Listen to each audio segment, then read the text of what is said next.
enjoyed themselves, guys? Yes. Woohoo! Oh yeah.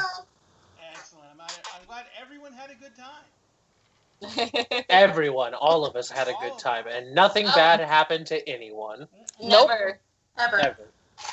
Nothing bad could ever happen to anyone. Definitely not. No. I All right, actually ladies got a and lot gentlemen, done. thank you very Well, much it was for in the hospital. joining us for dinner and a game. Tonight is our D&D 5e Eberron campaign, and we are going to get into some mischief. But first, some announcements. We are Hey, starting Ray, they can't hear you. again. Yep. Yep. Interesting. Let me check my mic settings. Sounds good, Never love. I'm seen live. it. How is that? Test the mic. Test the mic. Way mic. Everyone gonna hear me now? Better. Better. Better. Let me bring up chat so I can see what everyone's saying. I heard him. Yeah, I see the top of your head still, so I'm not talking to you. Don't talk to her. You don't want to. She are the bad. I'm what? You are the bad. Oof. You will only show the top of your head. Alright, there I got chat up. That's not it. There you go. Showing even less. Happy? Someone's getting fired. Alright, ladies and gentlemen. That's Ray's wife who's getting a bunch of crap right now. So, tonight we are playing, I said, our Eberron campaign. Last week we left off with the characters having rescued the Warforged named Cole. He had information. Let's give a quick background. I apologize. Our characters are playing an Eberron campaign, which means we're in the world and setting of Eberron, which is a brass punk setting. It's not truly steampunk because it's more magic than it is technology.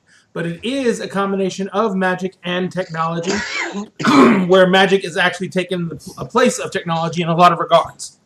So, the characters are in a city called Sharn. It is a huge city of nothing but towers built on the edge of a mountain range that spills out into a great plateau, plains area below it.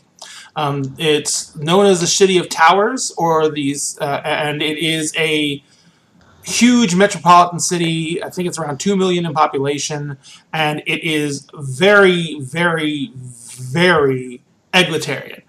There is everyone living there, from goblins to bugbears to kobolds to gnolls to humans to elves, everything. The vast majority of the population is human, however. And the city itself is run by several dragon-marked houses. And there is a nobility in Sharn that actually rules Sharn. And there is also another ruling class that is not, directly a ruling class, but they are the mafia. The organized crime is a huge part of the cultural norm in Sharn. So basically, sorry about that. So basically, Sharn is pretty much organized crime's home. There's several houses that make up the majority of the organized crime in Sharn, and our characters have actually run into one of those houses. The house Das is the one that they basically apparently is running the operation that Cole's roommate was working for. They got Cole out. They got him to safety using one of Reese's contacts and have arranged for Cole to be smuggled out of the city. The biggest problem with the whole situation is, and Cole gave them over what information he had about what he thought was happening in Sharn and what the criminal activity they were originally asked to look into was. Cole told them that there is a certain very upstanding, noble, dragon-marked house that is basically illegally employing Warforged from out of town in a very illegal enterprise of basically manual labor, an excavation operation of some kind. And it's apparently very dangerous as multiple Warforged have died. So, the characters have since, like I said, made arrangements for Cole to get out of town. Even in Reese's case and Powder's case. In Reese's case, going further into debt to someone who he already owed money to. Yep. And then in Powder's case, he actually contributed money to help Reese's cause out after Reese helped out Cole. So, after all that's said and done, you guys were told about the noble house that you were supposed to go, I guess it's a interview, because according to Cole, he thought from what information that his friend who passed away had given him, that the house was somehow being forced to fund this operation under duress. And he thought you should go to the house and see if there was any way you could help them, which would end the operation and stop the senseless slaughter of all these Warforged who are being worked to death. So, that's where we left off. And we were still out. Were we still at the shop? The pawn shop? We had not left the show. We were in the middle of our short rest. Yes. Oh yeah, because you're taking a short rest there. Yeah, we were resting there and then heading out. Right. So you guys have taken a short rest. Dice. Yeah, we had Roll taken some hit dice. we had taken the time to try to get to know Jess's character because I just looked Yes. at the understood it was. she like, so it just was kind in- of showed up, and we didn't really cover that. We were in the middle. We were in the middle of something.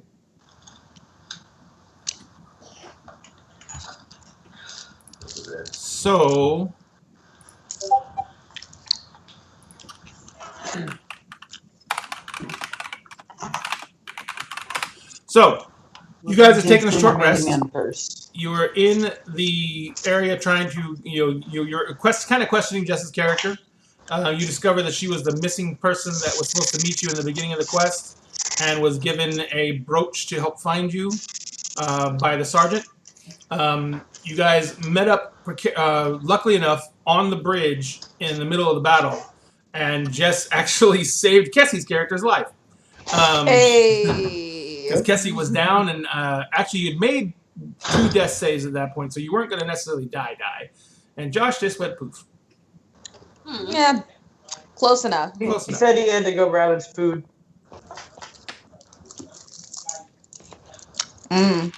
So, we have, after taking a long rest, what are all your plans? What are you going to do? I'm going to try to fix this again. It was a short rest, right? Short rest, sorry, not long rest. You're right. Okay, just making sure. Well, so I wanted to go find a shop to sell all the stuff that I looted, so I could give everyone their money. Okay. Okay. Well, this is a pawn shop. Oh, The front for his operation is a pawn shop. Hey. okay, so I can kill 2 birds with 1 stone. Yes, anything you looted that is a regular item, like out of the player's handbook, he will buy for half price. And those are friends' prices because you're buddies with Reese. And he knows that no one's probably going to come looking for those items because they're probably dead. They're dead. Yay! I mean, oh. Oh no, not dead. Oh no. What? Nothing. I mean, it's We're really not something to be upset about. We were just joking. I mean, they were trying to kill us and all, so. Yeah. Yeah. Yeah, Just a little bit. we told them they could walk away. They told you the same. Yeah, Yeah. and if we had died instead of them, then they could say the same thing. Yeah. If we had died instead of them, this would be very poignant. And they Such- probably such- would not have felt the bad if they had campaign killed us, would be so. over. So, Ray, what you told me was basically 50 gold worth of gear. Mm-hmm. Should I cut that down to No. 25? No. I was doing that at half price. Perfect. I was basing that off of what you would resell it for. Awesome. Just double checking. Is the puppers yelling?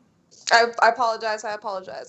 Don't worry about it, man. You should hear conference calls from work, man. Every single day, they get more and more irreverent with dogs barking and kids coming into the background. Mm-hmm. I wonder what Kessie's doing.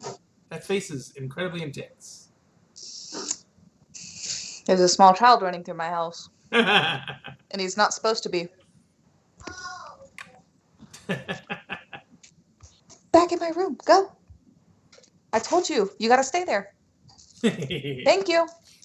All right. So, so I know what Powder's doing. He's basically trying to negotiate the best deal possible, but getting 50 gold no matter what. What about Shazi Cat? I'm really just like standing by the front door. Keep Don't an eye really on the have any street. equipment I'm looking for. Yeah. All right. We'll get back to that in a minute. What about Ileana, Elise? Probably just looking around the shop to see what he has for sale. Fairly mundane. I mean, it's the usual stuff. He has weapons.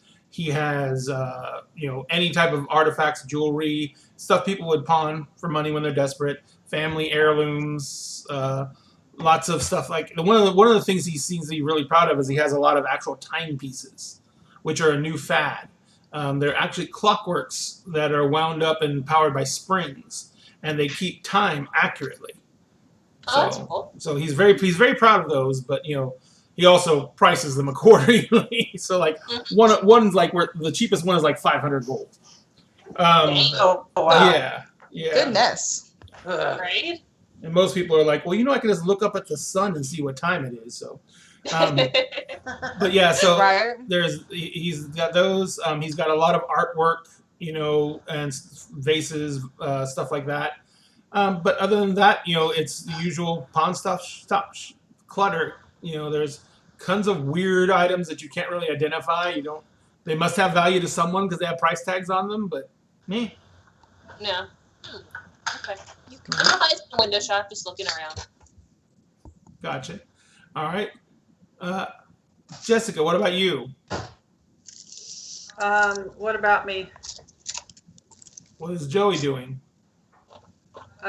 Joey is wondering if she can talk Powder into making something for her. Well, then she probably should talk to Powder. Well, yeah, but you were busy monologuing. So I figured I would wait until I could talk to Powder at a later time. I'm wondering if it's possible that he would take commissions, like to make me something. Well, definitely to the extent of my abilities. It depends on what you want built. But what Powder would end up, you would have a chance to talk to Powder because after he's done haggling, he would go around and give everyone their cut. So as he would saunter up to you, he would be like, 8 gold for you, 8 gold for you, and 8 gold for you, and 8 gold for you, and 10 for me because I gathered all the things. I can give you more if you could make me a motorized skateboard. Would be good. A motorized skateboard? Mm-hmm. Something that can make you move quicker. Yeah. I can work on that. Give the healer healies. Yes. I'll get started on it right away. It might take some time, and I'll come with you with a price later. Sounds Show me how worthwhile you are to me, and you'll get a price based on that. How about I don't let you die? That's perfect. It could be free then. So everyone gets 8 gold, and because the math split up, I took the extra 2 and kept it because I gathered up all the things. Gotcha. All right, so what about Reese? So I would be kind of watching Eliana, or is it Alina, or is it It's Eliana, right? Uh-huh. Okay, I'm gonna be watching Eliana, and I'm going to see her kind of like eyeing stuff in the pawn shop, and I'm just gonna kind of like come up to her and give her the thieves' can't signal for like bad goods, like overpriced goods. Like seeing as how I know Otto, I know that like a lot of the stuff in here that isn't outrageously priced is like just junk. It So is a as she's front kind of like after all. looking, yeah, as she's kind of looking around at stuff, I'm just kind of like, Yeah. No. You don't want any of this. I wouldn't do that. Gotcha. 5-finger discount. All right. And is Astrid gonna do anything? I would be sitting in a corner somewhere, or just wherever I can find to sit, like off to the side, nursing my wounds. Hmm. Well, literally, we're seeing your wounds. No, I know, but like the more the mental ones than Where were you at than hit points when you left the fight? ones. Huh? Where were you at hit points when we left the fight? When we left the fight, I do not remember now because I got all the way back up. It wasn't much though. I Okay. think you were 12. Yeah, something like that. Something like that. And you spent hit dice already? Yeah. All right. Okay. All right. Well, I think I got to everybody. Because since I redid my character sheet, I have to mess with it again. I think I used all. I don't remember how many I used. I want to. Shoot, I don't even remember. I don't remember what you rolled. Well, you only have 3 available. Exactly. And I'm trying to remember if I used all 3 of them. I think I might have. No, I used 2, it looks like. Did you roll it in the dice roller? Yeah. Yeah, and then sorry guys, when I accidentally was trying to put in my my other language in my character sheet, and I apparently hit language proficiency like 1,000 times without realizing. My God. Oh my God. Yeah. So I used 2 of them. Yeah, because that was the thing. Is like I knew I used 1, but then I couldn't. Gotcha. No worries. We got it on lock now. All right. So, what was your next? What was you guys' next course of action? So, we got the information about the house, like about the House Orion, and we were supposed to take. Originally, we were supposed to take Cole back to the sergeant to give her that information. Correct? And to give her Cole. Right. Yes. Probably more so to give her Cole than to give her just the information. But with this new thread, we obviously want to go and like check out the house and check out like this shady business going on. But we're also on a time crunch. Like she said, like if she didn't get word from us by like the end of the day, or like by the end of midday or something like that, by the time the sun went down, that we wouldn't get paid, and she would hire somebody else, and yada yada yada. Share the cut. Yeah. Mm-hmm. So maybe we should head back to her. Yeah, definitely. Yeah, we should do that. Yeah. Try to haggle that we should still get paid because we brought the information. Well, we got the information, and maybe now, like, we can be like, "Hey, we lost Cole, but like, we'll go look into this for you." Maybe. Yeah, we can try that. Maybe. I love everyone's voice lilts up at the end. All right, 'cause it's so it's you're gonna either go back to meet with the sergeant. It's either gonna be that, or she's gonna be like, it's a shame you helped him escape. Time to die, and then we have to fight the cops, which I'm also down for. But Can I say I'm not at the moment, or no, we're level 3? yeah, no, I mean, it's a corrupt city. That's true. We'd be doing good. Yay! Ta-da. Okay, so Sorry, door got open again. Wait, what?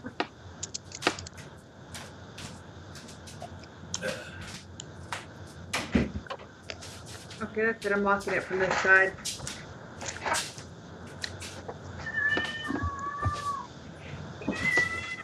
Okay, so damn cats. So the house. So you guys are gonna go meet the Sarge. She gave you an address for basically a rundown, dilapidated warehouse, which is not in a horrible district. It's just in it's just in a more of a business district, and it has not been well maintained. So, and it's on the mid levels. Shady. Yeah, shady. So you guys start making your way there. It takes you probably about 30, 45, about an hour from where you are now to get there by foot. Are you guys going to hoof it, or are you going to try and skiff it? Well, now that we're not, walking around with a big target on our backs carrying this big warforged around with us, it'd probably be safer to hoof it. Probably. Mm-hmm. Thanks. And it would definitely be cheaper to hoof it. Yes. True. Gotcha. No problem. I'm in the red at this point. Yeah. I've lost more money on this job than I have made. So no problem. unless someone wants to spot me a basket ride, then now here's the real question for you guys first. What are you? Oh well, I guess not. Never mind. Yeah, let's just go ahead and start out then. You guys head out of the building and start making your way through the lower districts. It takes you a while to get up to the middle districts. You make your way over to where the actual loading districts are, which are near the outside walls of the towers, because there's also freight airships that come in and can dock there to unload and load cargo. So there is a lot of activity there, a lot of workers there. You guys make your way over to the docks, not the docks, but the warehouse that was indicated. You go walking up to the warehouse itself.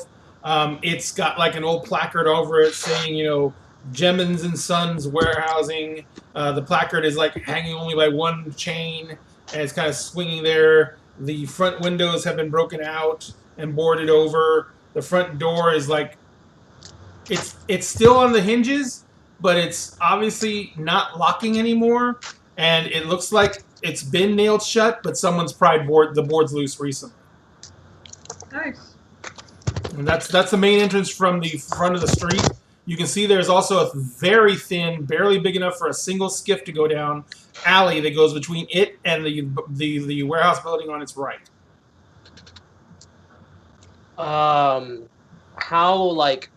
How populated is the street around it? Like how much foot traffic are we looking at in the area around it? Maybe half a dozen people coming and going. Most of them are concerned with what they're doing. There's other warehouses nearby that are still in operation, so there's still deliveries coming and going from there. There's loaders out, putting stuff on skiffs. There's still horse-drawn carriages here. They just take longer to get around, but they're much cheaper to operate. So those are still in prominent use as well. So they're, because you can hear horses neighing and the jangling of harnesses, and so there's a whole bunch of movement and action. Just no one's really paying attention to you guys because you're standing in front of an abandoned warehouse. Right. So you said that the boarded up door had been pretty recently. It looks like it's been pretty recently jimmied open. Boarded, yeah, jimmied open. Can I do a quick perception check to kind of like look around the area and see if I can see anybody like inside the warehouse? If there's like a bunch of people inside waiting for us, or like if there's a lookout or something like that. Like I'd say Reese is a little twitchy about walking into like to meet a crooked cop in a abandoned warehouse. So all you're really trying to do is ascertain if there's people inside the building for the most part. Right. All right, go ahead and make your perception check. So that's a 15. That's not a bad roll. It's definitely not horrible. You do not see anyone directly inside the building immediately there. Okay, so there is that is kind of reassuring. At the same time, you don't exactly see anyone inside the building, and the door does look like it was recently opened. So that's not fun. So, what are you going to do now? Well, it doesn't look like anyone's there. Now, there is a front office that you can see through the windows, and you can see that there's a hallway that goes down to the back off the warehouse entrance. The warehouse, the inside the front office is just a little receptionist desk, and then there's a couple more doors on the behind that in the walls. Probably go to a couple more private offices, and then like I said, there's a long hallway that goes back, and obviously goes to a door that goes to the back warehouse. The door that goes to the back warehouse is visibly open, and it's really the only thing you can see that far down because it's about 30 feet down there, and you can barely make out that the door is open to the warehouse portion in the back. What's the map for? It's just a placeholder because Josh was rolling a die. Oh, okay. Sorry, I just noticed that. I apologize. So Powder will chime in and say, well, she was expecting a person drop off, so she probably wanted it to be inconspicuous. So, what are we going to say when we go in there without Cole? Can you hear me? We could say I blew him up. It's believable. Right, but are we going... So we're obviously going in a bit empty-handed, but just that we just like misplaced him, someone else took him, or that he died. We lost him. He took off? He took off. Yes, but he got away from all of us. Maybe Well, in we're maybe in the scuffle. Yeah. You misunderstood. If I say I'm so sorry, I lost him. I did everything I could. Yeah. It will be construed a certain way. Fair. Well, I didn't ask. I mean, I did lose track of him. Who wants to take point on this one then? I think it sounds like our new friend Joey here wants to take point. Well, Joey. Let's go. All right. Here. I can't keep up with you people anyway. All right. So is Joey going in first? Yes. All right. So you walk down the hallway, or you open the door. Not very hard to open, like I said. It's already been jimmied most of the way. So you walk in the door. You go down the hallway, past all the offices. You walk into the warehouse, and there is it's open. It's empty. There's a lot of shelving in here that's been obviously abandoned for a while. There's dust everywhere. There's a few boxes that have already been ransacked of all their goods. And sitting on a couple of empty boxes in the middle of the warehouse area, between a large space between all the shelves, which is obviously where they use for putting together orders or whatever, there is the captain, the sergeant, I mean. And she is Sergeant Gwendolyn. And she is sitting on two stacked up boxes, kind of like fiddling with a little piece of straw. And she sees you guys come in, and she's like, I thought I was going to have to be here all day. She kind of hops up and she smiles and she says, I am very happy that you made such quick progress. And as she walks towards you guys, her smile kind of falters. She says, "But I don't see a large warforged. This is not good." I Who kind wants of to start with the nudge. explaining? I kind of nudge Joey forward just a bit. Just. I'm so sorry, Sergeant. I did everything I could. Joey, you come from a healing house. It's why I brought you in. There should have been no way. Unless I cannot bring back the dead. That is the truth. your house can. I cannot. I understand that. I did not pay for that level of service. She says, but, Maybe you should have. Joey, with this level of talent around you, you all should have been able to handle whatever was thrown at you. At least enough to get the Warforged back alive. I'm sorry. Make me a persuasion roll, baby. Hold on. Let me find my persuasion. It's under P. Got it. That's gonna be bad. And then Wasian. Let's see. Did it roll? It did, but you roll with advantage. And then you roll it again for some reason. So I'm going to take the first roll. Okay, guys, whenever you roll advantage, and it's not supposed to roll advantage, we're always going to take the dice roll on the left-hand side of the two rolls. Okay? Got it. That way, if you do roll advantage by accident, we have a rule set in place that the left-hand roll is the die roll. So you rolled a 9. So that is not... and she kind of looks at you and she kind of like shakes her head. She's like, all right. What do you have for me? Because I'm assuming you're here because you have something worthwhile. While we don't have coal, we do have the information that you need. So you got a Deathbed Confessional is what you're saying. Well, we were able to get the information before. Prior to his passing. All right, let's hear it. And she kind of whips out. She whips out a little steno book and a pencil.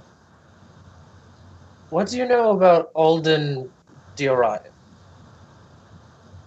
Dragon marked noble house, wealthy, aristocratic, throws the best parties I never get invited to. Well, apparently More money than sense. Apparently he's operating in somewhat of a rather nasty slave trade situation. That's not in any way in Diorion's wheelhouse. Those people wouldn't know how to put together a shady deal if, well, it's a miracle they live in Sharn, let's put it that way. But they have so much money that they basically buy all the protection they need. And it would seem that he's also using that money to buy Warforged up and exploit them for manual labor. Some sort of excavation. It's led to the death of quite a few Warforged, if the reports are to believe. These are serious accusations and are definitely worth it. But without the accuser and the ability to testify as a witness, it's really not worth the effort of pursuing it.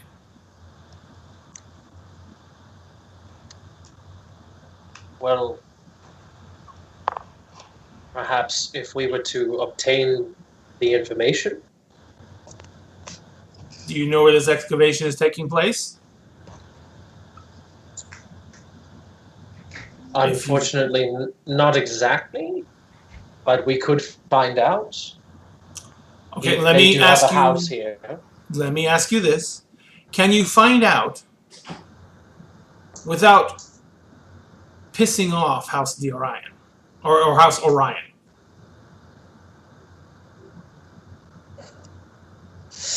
In any way, shape, or form that's going to come back to me. I mean, look at us. We're just all so charming. I didn't hire Powder you for your smiles charm. really big. I didn't hire you all for your charm. I hired you for your abilities. I don't know if your abilities are suited to this particular task. Convince me.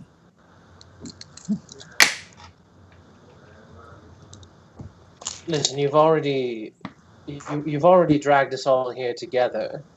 We're already in the know about it. Why not just continue to employ us?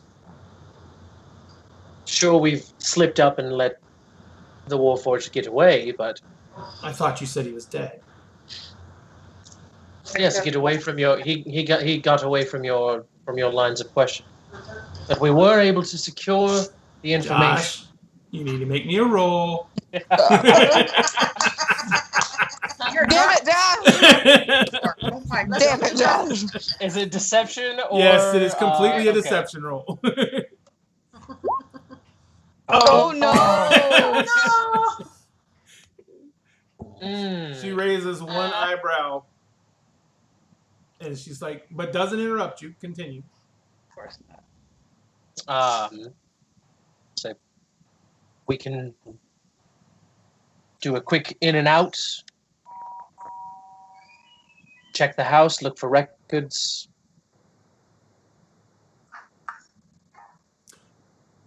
How much is this?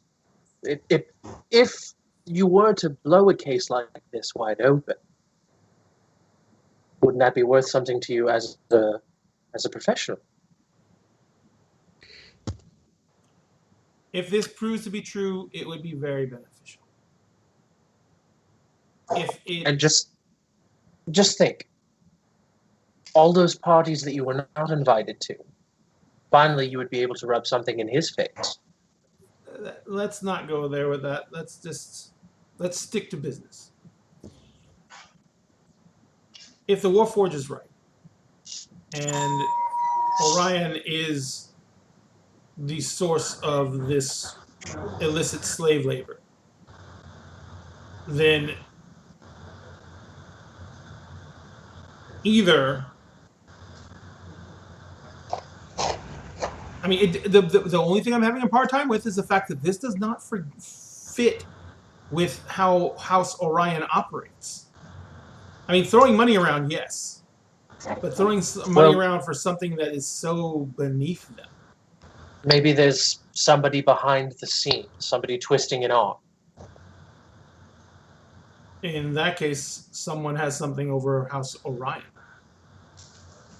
Exactly. And if that's the case, and we could find out who that is, and liberate what House, do they have? Yeah, and liberate House Orion from that. That would be an even bigger gesture. And you would be the sergeant responsible for it all. Stop kissing my ass. I'm just stating facts. All right, Let's do this. It's something to think about. Do you think that you guys could handle going down and, in your capacity as investigators, interviewing the Scion of House Orion and seeing if you can rattle his cage a little bit, seeing if you can get him to divulge any information? Not physical. I want this to be strictly an interview. No one should be slammed up against the wall. No good cop, bad cop. Just go in, ask a few poignant questions, because you have this information now, and see if you rattle. Put it this way. See if you rattle his cage. See if after when you leave, he sends people to kill you. If he does, then we know we have a good, solid lead. Oh, yeah, and don't get killed. Good advice. Right. Can't promise anything. Great idea. Easy. You think you all can handle that? Easy We peasy. can.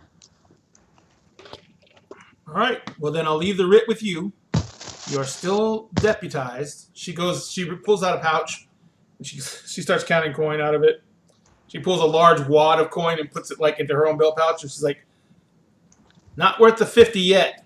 Here's 25 more each." She tosses the pouch out. I don't know who catches it. Okay. Powder. Oh. Both of you make me dex checks. All right. Is a general dexterity check? Yep. Beat a 12 powder. Shazi snatches it. So you guys That wasn't basically, powder that rolled. Oh, it's still beat powder. So yeah, you guys basically make she throws you the extra bag of extra gold, and she says, you're still on the case. She says, but now we're starting to play in really, I mean, yeah, I heard about the fight. I know you guys got in a little bit of ruckus. Where you're going next, things could get scary in a whole different way. So just be on your guard. Scary, you say? I think we should all deserve 27 gold. As I said, be on your guard. You know, she already paid us. You're going to try to negotiate before she pays us. Oh. Well, that's no Orion, House Orion is in one of the wealthiest districts in Sharn. You'll have no trouble finding it. It's in the Mithril Tower. It's on the upper central plateau, and you know it's the wealthiest of the wealthy up there. It says your writ will get you in. Don't go anywhere else other than House Orion. You have a clear set duty to complete this task. Don't embarrass us. It's called the Unicorn Estate, and it's very easy to find. And it's very well guarded, so the gates are thrown wide open during the day, so you should be able to just walk in and announce yourselves. The unicorn? Unicorn Estate. Got it. I'm actually taking notes now. Yay! Me too. Same here. That's smart. Mm-hmm. All right, so Right. That's not like the first thing I've written down all night. That's not at all. so are you guys headed out? Sure. Yeah. Gwendolyn kind of looks at you all, and she's like, I'm glad you survived your first encounter. She says, but this one, it's not just about survivability. One bad word from House Orion, and you will never see work anywhere in Berlin again. No matter who you work for. Let me see. Honest one. No, I never said honest. They have enough influence to make you unemployable by anyone. Ooh. Oh, that would be bad. Dun, dun, dun. That's why I said, don't get crazy. Just go in there and you've got information to drop that should put them on their heels if they're not expecting this, which they should not be. Our next mark, House Orion. All right. Yeah, Reese is gonna make himself scarce. Gonna head out of this warehouse and get ready to head to a dragon marked house.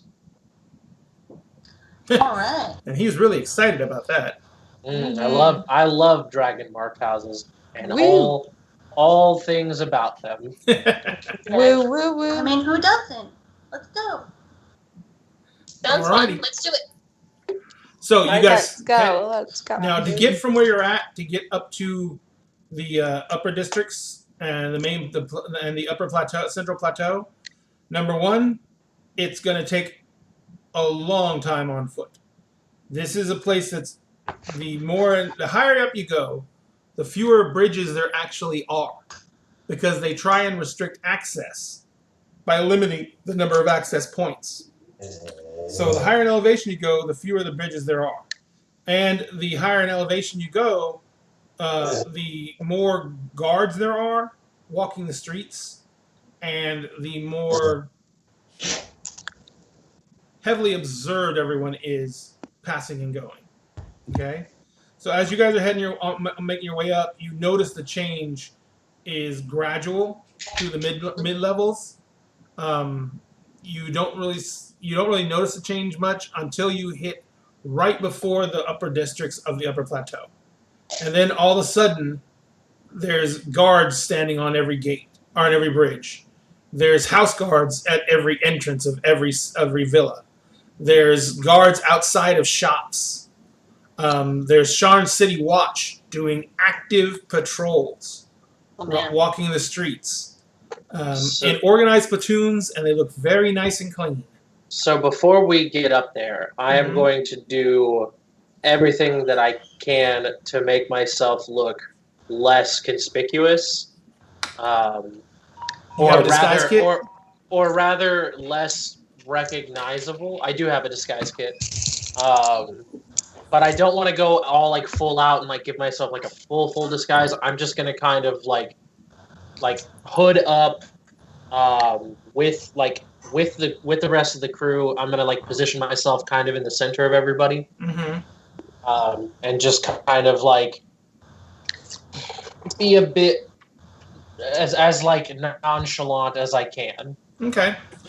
So you're basically like trying to remove all the distinguishing markers that down in the lower city would mark you out as a man to be respected because you've earned it. Right.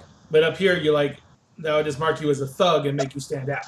Right. I don't want any trouble. I don't want any extra eyes or second glances. Gotcha. All right. So is anyone else doing anything to cover their appearance in any way, shape, or form? Oh no, I'm blinging my dragon marked house. I am. Where is your dragon mark? She repped him. Well, since I have the dragon mark that moves every time I use it, which is so much fun. So basically, you have no idea where your dragon mark is right now if you can't really see it. It's on my forehead. It's on your forehead right now? Her dragon mark is actually really pretty. It is. It's very pretty. But anyway, so... but it's a respectable mark. Yes, and people do acknowledge, as she's walking down the streets and people see that glowing dragon mark on her forehead, many people look and bow to her, nod to her, smile at her. That's what I'm talking about, bitches. They say, they're like, good day, healer. Mm-hmm. Yep. Can I roll to see how good my eye roll is at all of this? Like, does it do a full all the way around? You eye roll so hard you sprain your optic nerve. Yeah. Oh, no. Oh, shit. I'm blind. Only momentarily. You know what? All my sarcasm went so entourage, far be it hurt happy, me. okay? But anyway, so you guys make your way up. You get to the upper central plateau, and when you get to the area where Mithril Tower is, many of the Grant homes in Mithril Tower are true to the district's name, boasting Mithril filigree. The Sharn Watch seems to be everywhere in the neighborhoods, full of busy scions climbing into sky coaches, hosting opulent parties, and showing off their latest purchases at all hours of the day. The Unicorn Estate has a great unicorn statue and a unicorn-shaped topiaries adorning the yard beyond an open wrought iron gate. Flanking this gate are two guards of House Orion in House Orion livery. Each wears a beautiful helm shaped like the head of a unicorn. The magnificent marble home is clearly owned by one of the city's wealthiest dragon-marked families. Seated on a patio couch in the central courtyard are two figures engaged in quiet conversation. A haggard man in his late 30s and an attentive Kalishtar who holds a rose-colored crystal in his hand. Two more guards dressed like the ones at the gate stand nearby. So they're like inside the courtyard right in front of the house, sitting on a bench. But you can literally, the gate walk leads right in the courtyard, and you can see them from the gate itself. It's about 60 feet. Okay, I want to do it. What are you going to do? I would suggest Now, I know that we've been told not to get physical or good cop, bad cop, blah, blah, blah. Yeah. But I would suggest that if we are trying to press for information, perhaps Shazi, you should cast the most intimidating shadow of all of us. Okay. Just firmly pointed questions. Okay, we know who exactly it is we're needing to talk to, right? Yes, Alden. Do you want me to walk up first and be intimidating, or do you want me to stand behind and be the intimidating person behind you? I think that it should be you asking the questions. I feel like it would come off a bit stronger from you, rather than. And I motion to the rest of us: a scrawny human, a crazy, dirty-looking goblin, like a fey person, and then like a monk and a halfling that is also dragon marked. Eliana's gonna give you her best intimidation look. Ooh, yes. Say, I can be intimidating. Are you trying to intimidate someone by saying that? Otherwise, that was pretty much a wasted intimidation roll right there. Reese pees himself just a little bit. We all jump and fight for a second. I'm like, oh, she was joking. She does look very intimidating while she says that, and then she goes right back to giggling and bubbling. I just go, oh gods. All right, so you guys, what are you guys going to do? There's 2 guards, like I said, outside the gate, but the gates are wide open. And then there's obviously 2 more guards sitting right beside the 2 gentlemen on the bench. We have we have paperwork, right? That's like, Yes. hey, we're working for the cops. Yeah, it says you're involved in an investigation for the watch. Okay. Mm-hmm. You guys know this is not my forte on, my skill sets here. Do you just want me to go in and ask for the head of the house? More like demanding to see him. We are here on town's guard business. Just so you know, if we go up in his house and be like, I demand to see this person, there's a real good chance they're going to say, I demand to see my foot up your ass and kick you to the curb and call city guard. Just because we work for the city guard. We have our paperwork that says that we do work for the guard. We're on a very important investigation case. Trust me, though, they have more personal guard than this group. Do you think it would be better if Joey goes, since the mark's on her forehead? The hell? It moves, okay? Yeah, but it's there now, so you should totally go up there. They'll talk to you. I feel like I would be better as your bodyguard while you go make that first move. Quick question, Can I what go are the too? rest of you going to do? People? Okay, so, no, I got it. I'm going up there to question. She's my bodyguard. Me too. Actually, y'all are my entourage, making sure, because I'm little, I'm important, And your dragon mark, yeah, I was going to say. and I'm Dragon Mark. All right, so what are you doing? Dumbest fucking thing I ever Well, heard. then I'm gonna then I'll play the part of entourage man. Yeah, definitely. Are you talking about like a seneschal? No, I'm basically gonna fall back into my old job, and just kind of just do what I would have done while I was doing that. Bodyguard? Yeah. All right. So, give me an idea of how you're presenting yourself. I'm assuming that you're kind of walking in a group around her now.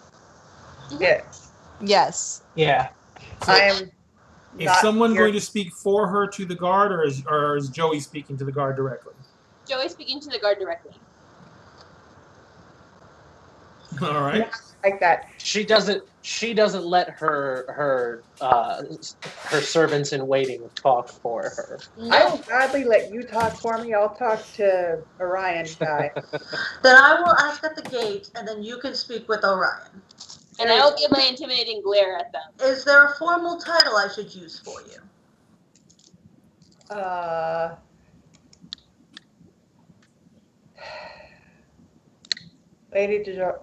Lady DeJorisco. Jorasco. Okay. So I will. Apostrophe JORASCO. I have no idea how to pronounce that, so I'm bluffing. Okay. I think it's Jurasco. Jorasco? It's Jurasco or Jorisco. Yeah, Yeah, I mean, Jurasco has a more like twist to it, and I like the way it sounds better than Jorisco. yes. All right. Are you going to be the person that announces me and says I come to speak to whoever the hell? Oh fuck Yes. no! I'm not talking to any of these people. I'll be that person. I will. Okay. You could be the person. I don't talk to no Dragon Mark people, except for you because. I was going to say you're talking to me. Yeah, well, you also aren't exactly a like scion of a Dragon Mark house. Not exactly, no. I am a noble, no. Kind of. Ooh. I am. Ooh. No, Dragon Mark houses are not necessarily noble. The Dragon Mark houses are actually merchants. Mhm. So they're not noble. No, they're- In some cases they're noble, but in most cases they're not. Nope. They're just really Also- rich. Also, I don't really have a lot of beef with like that House of Healing. Yeah, we heal people. What are you going to have beef Yeah, with? no, I like We how heal dare people, and we Yeah. sell healing potions for an you? inflated How profit. dare you? How dare you fix that horrible gut wound that I had? Hang on one second. It Dog seems needs it's to- things to do with the time. Ray, the door's locked. Well, you need to come unlock it.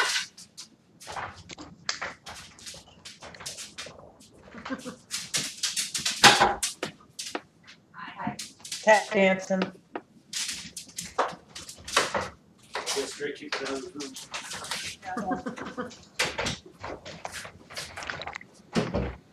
Our son's eating Meat Lover's pizza and not sharing with his dog, so she's tattling. All right. So, Okay. Fun fact for everybody watching the stream: one of the D's in D&D stands for dogs, Hey, if you couldn't tell. and that's why everyone loves it. and the other one stands for cats. But it's like a Dragon Marked house with the D apostrophe. But anyway, so you guys, you guys are walking up to the gate, and as you approach the gate, even though the gate's wide open, I'm going to try to look important. okay, one of the two guards kind of like steps forward and he's like, "And what is your business?" Cat. Oh, I am here. Totally. I am here with Lady DeJorisco to speak with Alden Orion. Regarding, They have business to discuss. She doesn't discuss her business with us. he kind of looks over his shoulder. He sees a dragon mark on her forehead. Make me a. Are you trying for intimidation or persuasion? I'm going with intimidation. Make me an intimidation just check. rolled an intimidation as well. Yep. She's just giving an icy glare at the guard. You can Ooh, give her. Dang. I'm not good at intimidation. I'll say- What are you talking about? There you go. All right, so the guard kind of looks at you and looks at her. He gets a little worried expression on his face, like, am I hassling someone important? And he says, You I are. will announce you. And he turns around and he walks in. The other guard stands there and he looks very uncomfortable. After a few moments, the two people on the bench, the other guard comes walking back and he says, you are presented to Alden the Orion, Scion of House Orion. He says, follow me. And he turns on his heel and begins walking in. The rest of you walk in.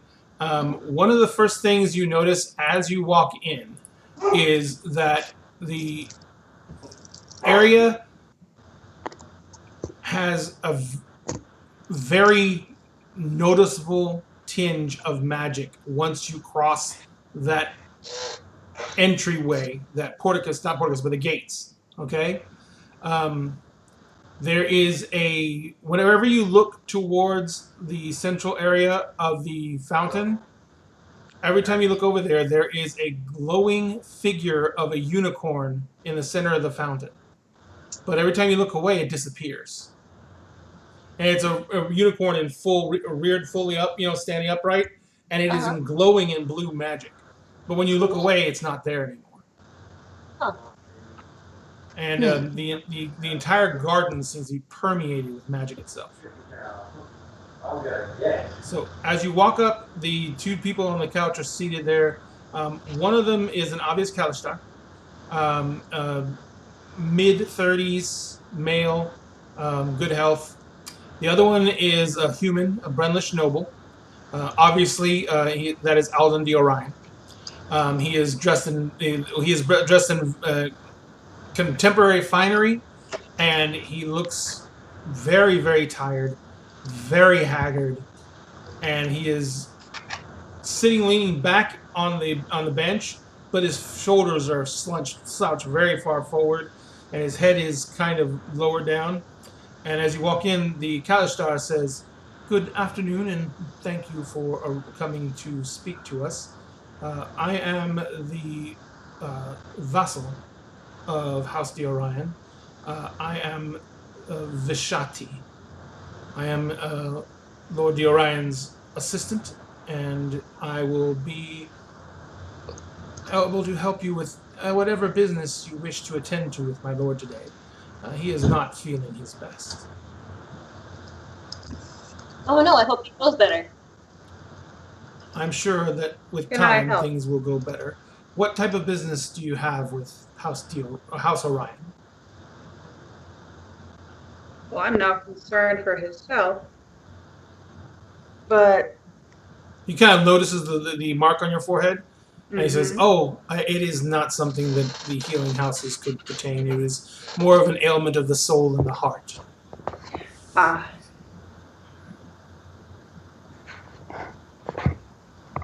Well, what can House Orion do for you?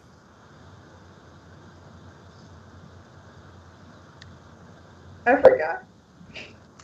We're here for the information on we're the Warforged that are being enslaved and dying. They're excavating something. We've had some reports of missing Warforged. Well, who's gonna say what? Right now, you're all kind of standing around looking with your thumbs up your asses, staring at each other. Powder will chime in and say, "We have information regarding House Orion that needs to be investigated." He says, "I thought you were here on business." We are here on business. The business of investigating. Investigating what? By what authority are you investigating House Orion? I would definitely like to hear this. So I kind of keep my head down, but I produced the writ that was given to us, saying that we work for the guard of Sharn. He takes it, he examines it. He's like, "Yes, I know. The guard's always overtaxed and looking to blow our well-paid taxes on adventurers running around, causing even more problems. What exactly are you investigating about House Orion?" The Warforged. You see that Calden sitting on the couch. Mm-hmm. He stiffens at the word Warforge. So the rest of this conversation, I'm going to keep a very close eye on him. Yeah. Mm-hmm. Vishtai says, What do you know of the Warforged situation? so, Warforged are common in Sharn. What exactly are you speaking of? What does Warforged have to do with House Orion? As far as I know, we don't even employ any Warforged at this time. I have a feeling that your comrade over there has more information than you. That is not my comrade. That is Alden the Orion, Scion of House Orion. Okay. Whatever you say. So I've rolled an insight of 19. While we're asking this question, what am I getting from Alden? Like, From Alden, he can you hear. are getting. He can hear. He's not too far away from us. So like he could hear us.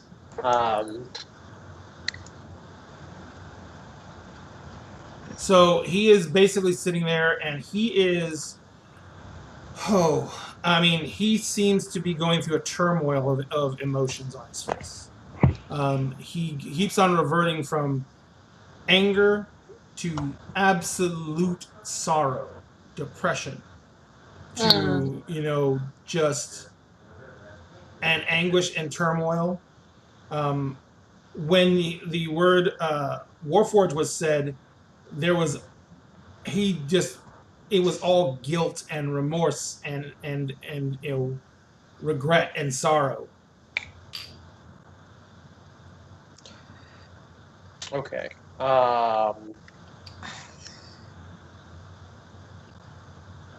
I'm going to lean down, continuing to play my role of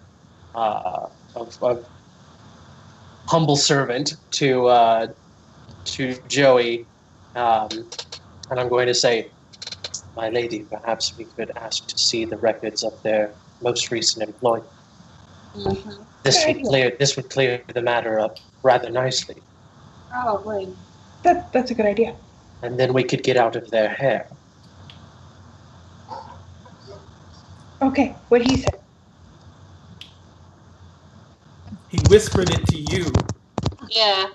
Oh shit. Like loud enough. Like I'm not like whispering so that way it can't be heard. Are you but, like, stage whispering? I'm playing the role of like servant. I'm not going to speak directly to this vassal because I'm beneath him as far as he knows. Yes. But I'm speaking to my liege lady. employer. Yeah, my lady in waiting. Who Alright, is so- always a fight. Kalashti, of course, overhears it. And he Mhm. says, "What exact records are you looking to get? And I can have them provided for you." He says, "You just need to, if you have a legal writ, you are welcome to any records that we have." He says, "I just need to know what records you need so we don't waste each other's time." Okay, guys, I want I to. whisper in her ear the records of the excavation. Any for excavation. Yeah. Anything mining related. Yeah. Anything mining related or. The moment that Powder whispers in her ear anything about the excavation, Mm-hmm. Caden? Not Caden, but sorry.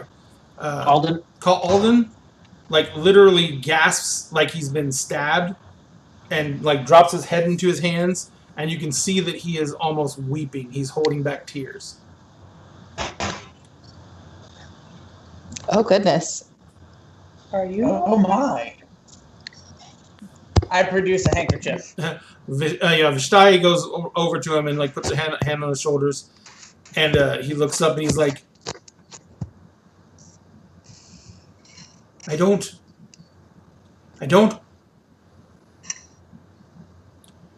You don't need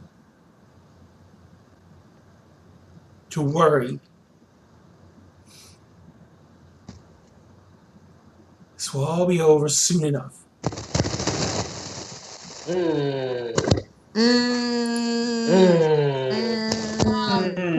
says, You but that. he says, I can't have you interfering. Lot of marges. Whatever do you mean, sir? This will be over soon as we get all of our He questions goes, answered. and as he's saying that, he kind of raises his right hand and does like a little waving motion like that, Yeah. and the gates close. Oh Oh no. oh Sick. shit. And he says, Shit. and Kalsteed like puts his hand on him and says, my lord, no. And he says, I'm not gonna risk it. Caden could be harmed. And the Kalashti says, this is not the way. He says, these people have a writ. And he says, no. And he waves his hand again, and the topiary all the topiary looks like unicorns.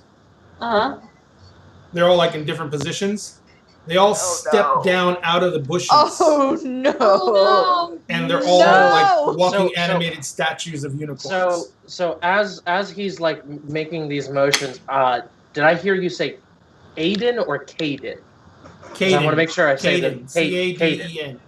Caden. Can I with my insight tell that that's like probably someone related to him, like his son or a child of some kind, or like someone in his family? Yeah, it's probably someone very close to him that he cares a great deal about. He says he grabs Kashti by the hand, and he kind of looks up in his eyes. He's like, "You remember what the beast said? You remember what they're gonna do to him?" He's like, "I'm not gonna risk anything happening to him." So I will speak up here, and I'll say, my lord, we can help this person close to you. We can help this person if you help us. Save him if need be. He spins around, looks at you, and he's like, "Look around you. Look at the resources I have." He's like, "They are for nothing. What do you think you can do?" He's like, "You're working for pennies for the guard. What can you do that I couldn't?" And he like literally, he kind of like loses it a little, and he half chuckles, half sobs, and he kind of looks at Kalashti, and he's like, "What do you do?" He says, "I know what you think." He says, "But I want it fixed." He's like, "If you can't find a way to use them, then get rid of them." And he goes storming off into the house. Yeah, that wasn't cryptic at all. So I kind of like, I got my hand be where my hip at, and I got my hand kind of like powder too. at my crossbow. The topiary creatures are kind of stalking around in circles. There's about a half dozen of them. I look up to this vassal, and I say, clearly there's something going on, some sort of altercation. In your head, it's true that we do not have many resources, but one thing we do have is a bit of anonymity.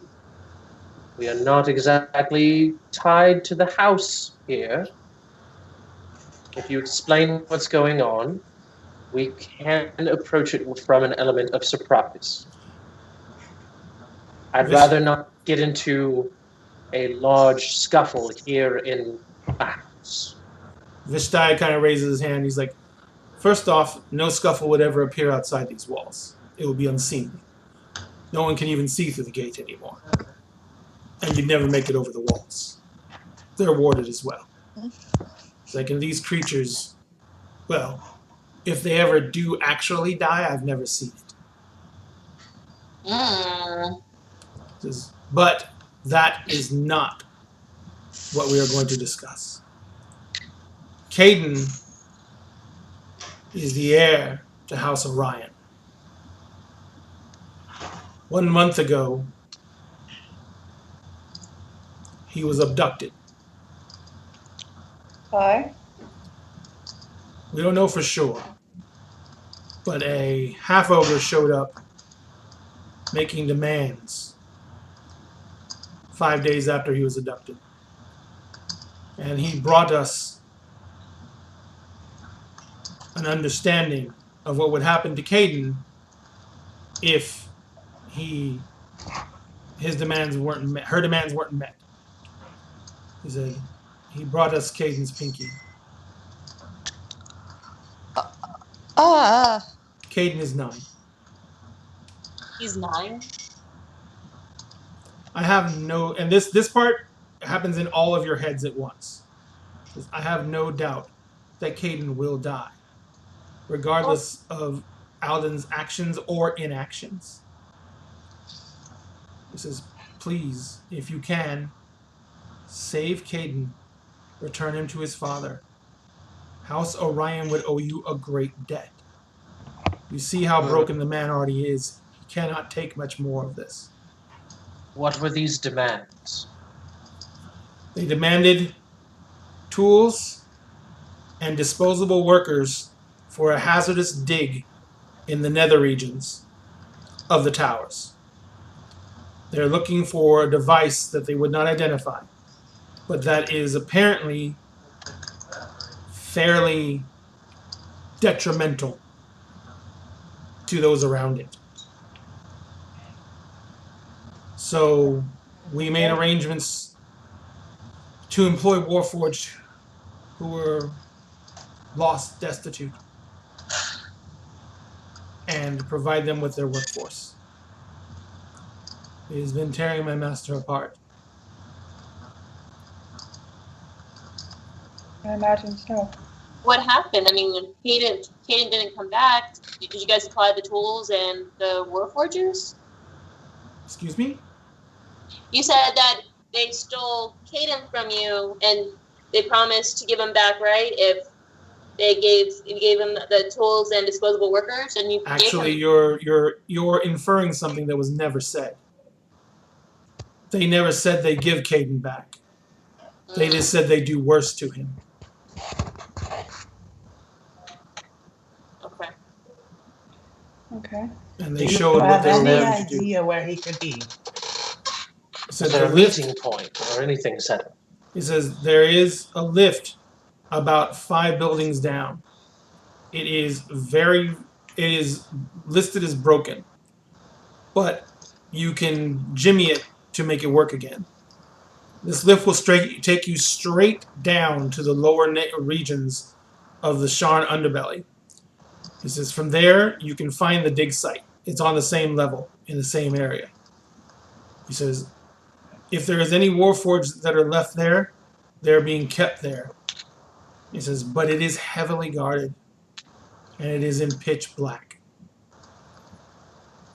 The reason that a lot of the Warforged are injured just because they're forced to dig in darkness.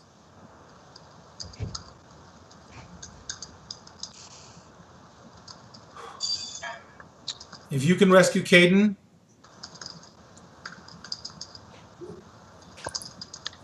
He's being held down there and not somewhere else. we don't know how big their group is. The only thing we know for sure that we have been able to ascertain from investigating the half-ogre that came to deliver the demands is that it's House Dosk. Of course it is. And therefore, their resources are not unlimited, but they are formidable. So you should expect a decent organized situation below. All right, the and lift if we leave and go to handle this, we're not going to be shot in the back as we're walking out. Vishtai lifts up puts back his long sleeves that are right down over his hand, and he taps a gem that's secured to a little hand signet on the back of his hand. He taps a gem, and the topiaries go back to where they were. Well, that's nifty. He says, as I said, if you are able to rescue Caden, then the house would be in your debt. If you were even able to if you were even able to bring closure to this, if Caden is no longer alive. It may still destroy my lord, but at least Oh no. it would stop this. And he kind of like, he kind of looks and he says, in everyone's head again, only. He says, he has not even informed her ladyship that the boy is missing. She has been in visiting her sister for the past 2 months. She is due back next week. Oh no.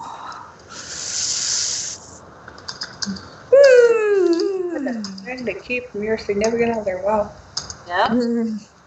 Well,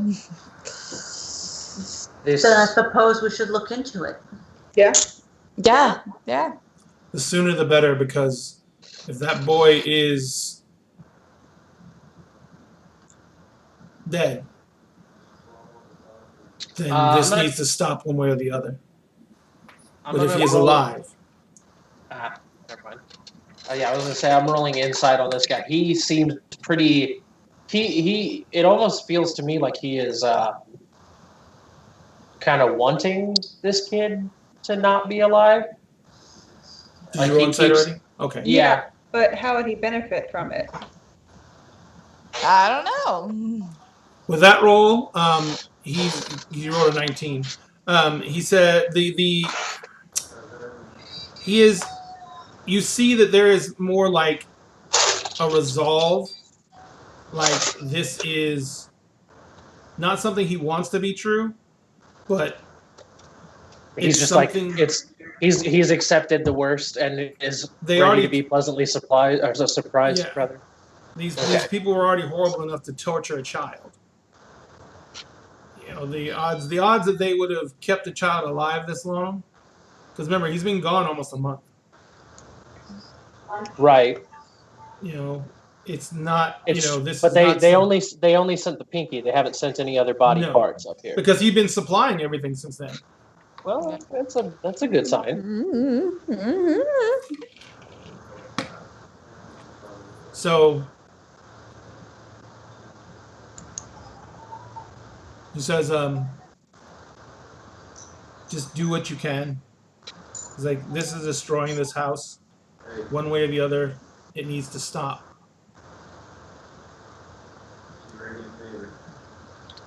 And Agreed. I have no means to do it.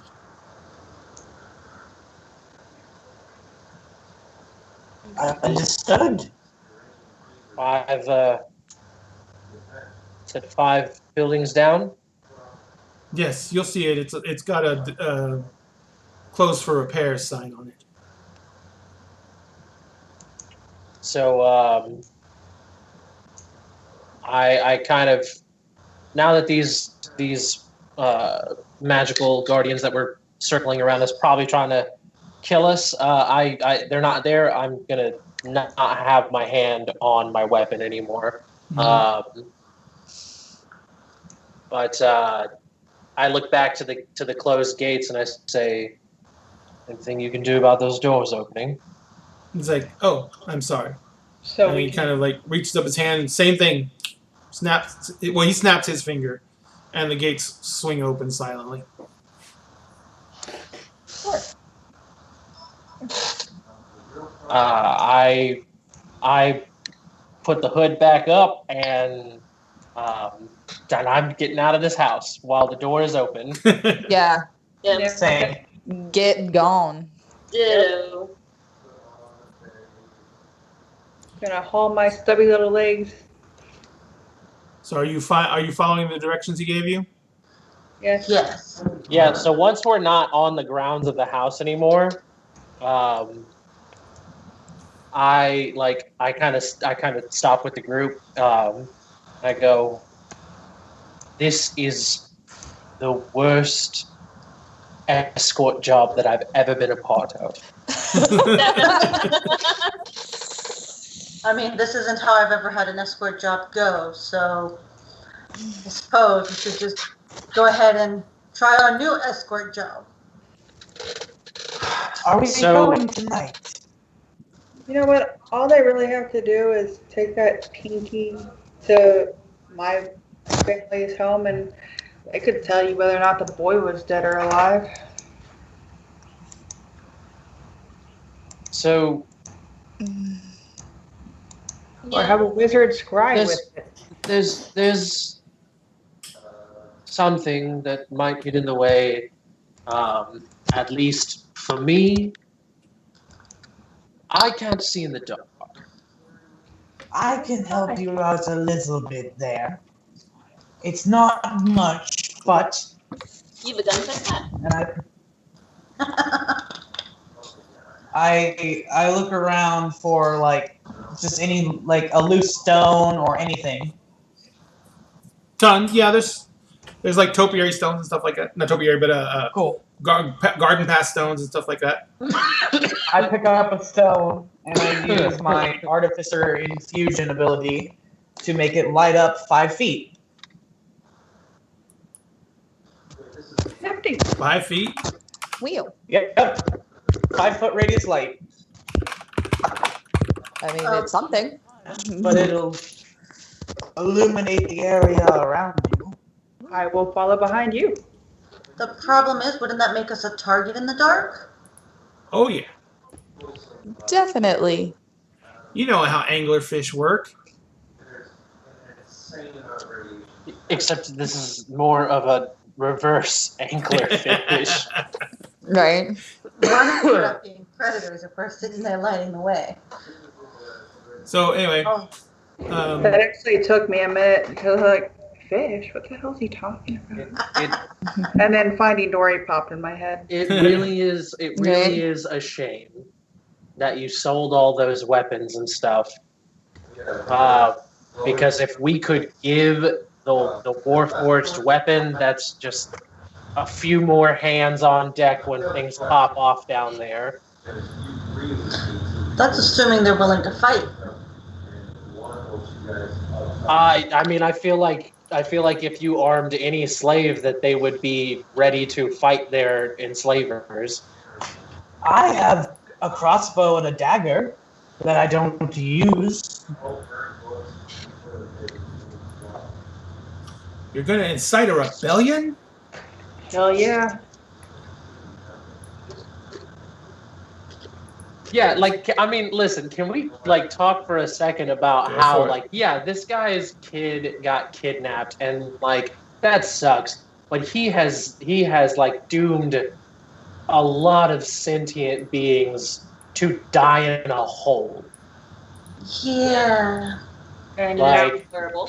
this dude That's what still we're trying to okay. stop. We're not This- trying to save his kid. We're trying to stop this. this dude still has a lot of sins to answer for. So like, But real quick, do you think we should go tell the sergeant, yo, this is why this is happening, but we got this other thing we gotta go do?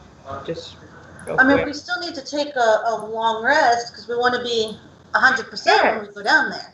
Yes, we So do. we should go in the morning. what time of day is it by now? Because we It's started actually early getting in the pretty morning. late in the day. Yeah. It's actually Yeah, getting pretty late in the I'm day. Yeah, I think we should go ahead and go talk to the sergeant and get some rest and then come Yeah. back first thing in the morning when we're all well rested. Yeah. Maybe the sergeant can like rally some troops to help us clear this place out. Yeah. Maybe. Maybe. Hopefully. All right, I say we go ahead towards the sergeant again, let her know what's going on. Hopefully they don't decide to kill that kid within the next 8 hours while we're resting. Hopefully not. Hopefully it's- not. It's been a month. Like if they were gonna do it, they'd have done it by now. God. Oh, that's some horrible logic. I don't know. But It's the only way I'm gonna be able to sleep tonight. Mhm.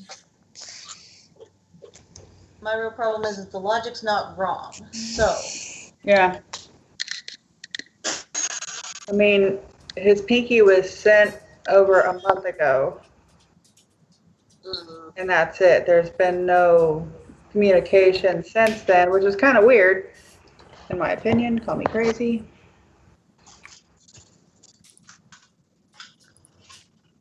I mean, it's not like they're trying to ransom the kid back. or anything. Which is strange. Yeah. Why do they want the kid in the first place if they're not going to ransom him back? I'm more worried about needing a sacrifice that you know of as a certain purity at this point. Should our friend here, Joey, check to see if he's still alive? Wait, what I do? Well, she wouldn't be the one checking. She said some people in her order could check if he gave them the finger.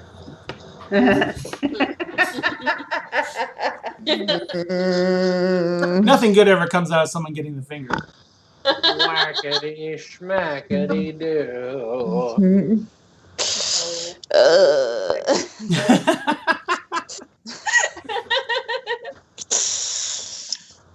So yeah, is that something that we want? Is that an avenue we want to pursue? To like, you could have them Try and get the finger. They're gonna give up the finger. Well, I don't if want we to wanna, pursue that avenue. if we want to scry, we need something. Yes, sir. Can we have your missing son's finger? Yeah, can we have your missing son's finger? Like All you need To from his try son is like to a toy find or him. something. What You if don't the need kid's his not finger. even down there? What if the kid's not even down there, and we get down there and we bust that place up, and the kid's somewhere else, and then the word gets back to the place that we busted in there, and then they kill the kid? Like, yeah, I mean that's entirely a possibility, and that in fact That's a it's chance we're gonna have to take. more probable. But I just don't know how that conversation's gonna go about trying to get the finger. The finger's probably rotted by now. And I was trying to say, you don't actually need the finger. You need like a toy of his, a favorite toy, or Yeah. some hair. bet. Or We'll just go inside and be like, give me his blankie. Just for like an hour. We need his favorite blankie. Or is I it don't right? know who comforts you, but Well, somebody is more than welcome to try and make that happen. Well, look, we're here. We're already here in the district. Yeah. Why don't you run to your house, grab somebody who can scry, have them come back to the unicorn estate, and we'll scry, and then we'll go to the sergeant and be like, hey, good news, bad news. I will run, and it'll take a while, but I'll do it. I can go with you. you can take a skiff and it'd be fast. Is your house in Sharn? Yeah, no, they're everywhere. Never mind. The hospitality houses are everywhere, so. Mm. You're a hospitality house? You are. Nope, not hospitality. What house Healing. are you? The healing house, that's right. But you're also in every single city, too. Yes, I am. What can I say? We get around. You're 7-Eleven. Hey. That's is fine. that with or without the finger? Yeah, so we don't Everyone need the the finger. finger. All right, so So foul. Oh so my you're going to God. go call in a favor for your house, Joey. Yeah. Who's going with Joey? I will. Because someone has is. to carry her for it to get done in any type of time. Then wouldn't it be better if I carried her? All right, so Well, but Ileana and Joey are going to go to the healing house. You know. What is Right. everyone else doing? I'm gonna head back. I guess I'll head back and try to. She probably won't be in that warehouse. She'd probably be like back at like HQ. Mm-hmm. So I'm gonna go try to talk to the sergeant and be like, "Hey, new development. Here's what's up. Holy shit, everything's bad. Can I borrow some night vision goggles?" I'll go with Bastion. Yeah, I'm gonna go with them too.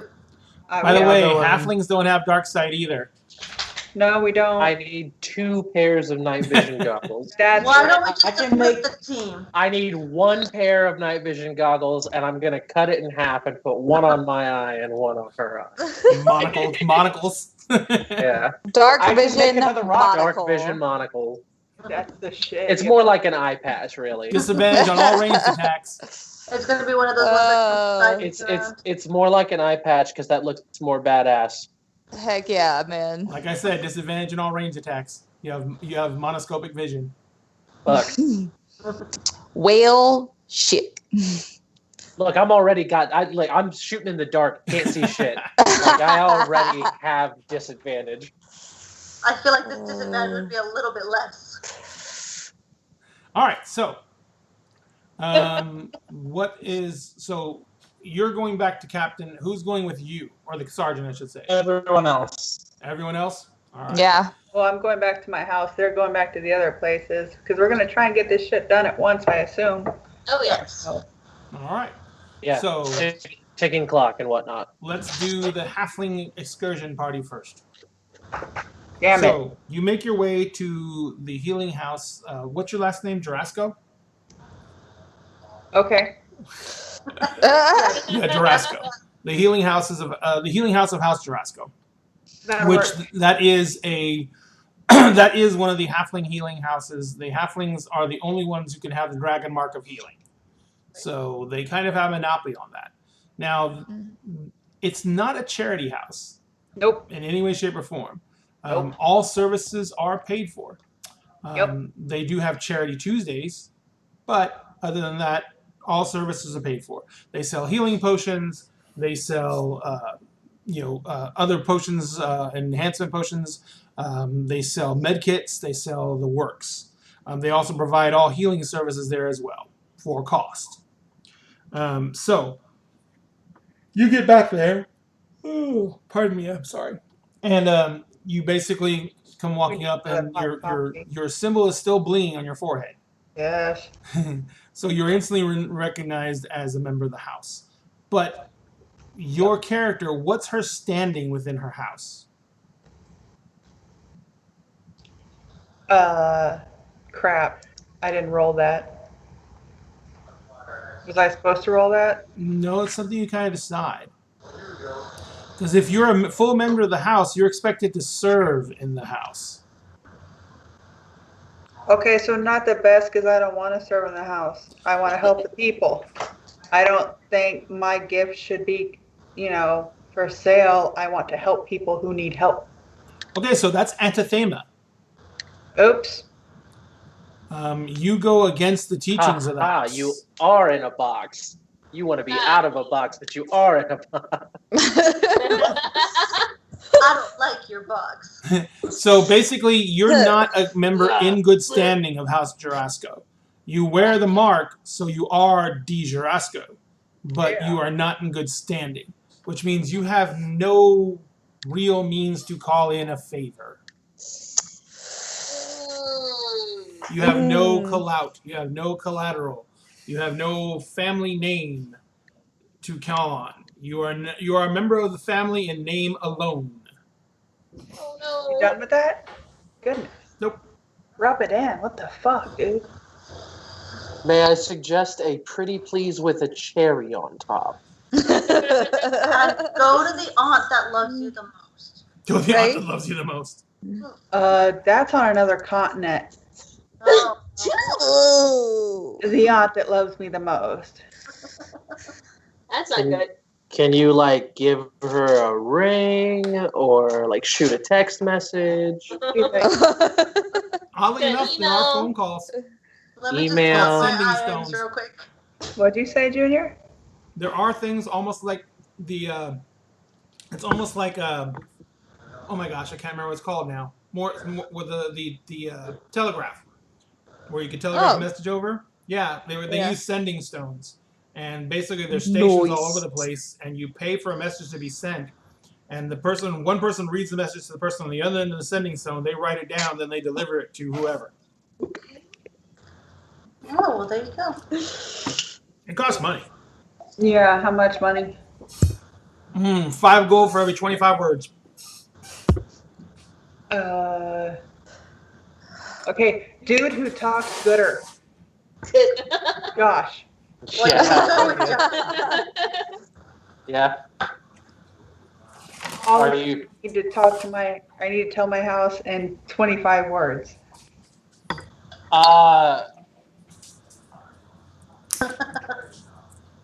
What's your aunt's name?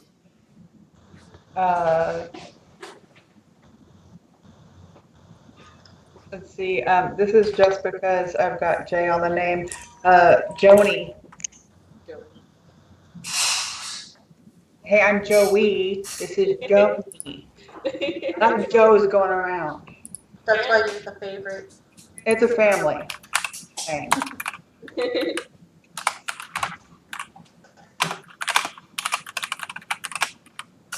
All right.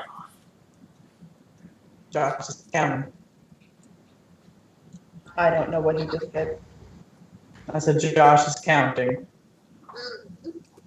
Uh-oh. Dear Aunt Joni, I missed you bunches. In a spot of trouble. Need money for scrying job. Love you lots. Joey. You have 3 more words if you want to throw them in. Yeah. XOX. I'll owe you. No, even Hugs, better. hugs and kisses. Uh-huh. Do. I'll owe you. I'll pay you back. No, that's 4 words. But I'll pay you back. There you go. Pay you back is better. Pay you back. All right. Whoa, that was loud. So what are you going to do? Is that what message you want to send? Mm-hmm. All right. So you find a sending stone's office. It's kind of like the telegraph office. You go in, pay your money. You basically speak into the sending stone for the most part. Someone on the other end transcribes it. You know where your aunt is and where you need to send it to get to her. Yeah. You send it to her, and you wait. And after about an hour, there is a response. Yes. The response comes back as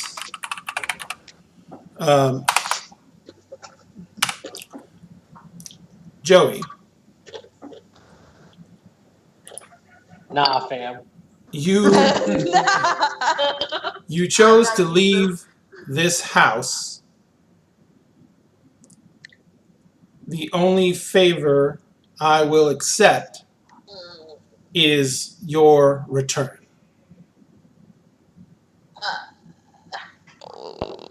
Is from your favorite aunt too? Guys. She's also the matron of the house. She misses you. No. She Yeah, we'll go with misses she you. misses me. We'll go with that. Just trying to control you is what she's trying to do. Return response prepaid. Return response prepaid. Hey, just agree to it and then don't go home. Believe it or not, she can find me. Burn that bridge. Where I am. Burn that bridge. Not You're a asking her to text. What's up? scry. I'm asking her. We'll come home once job is completed.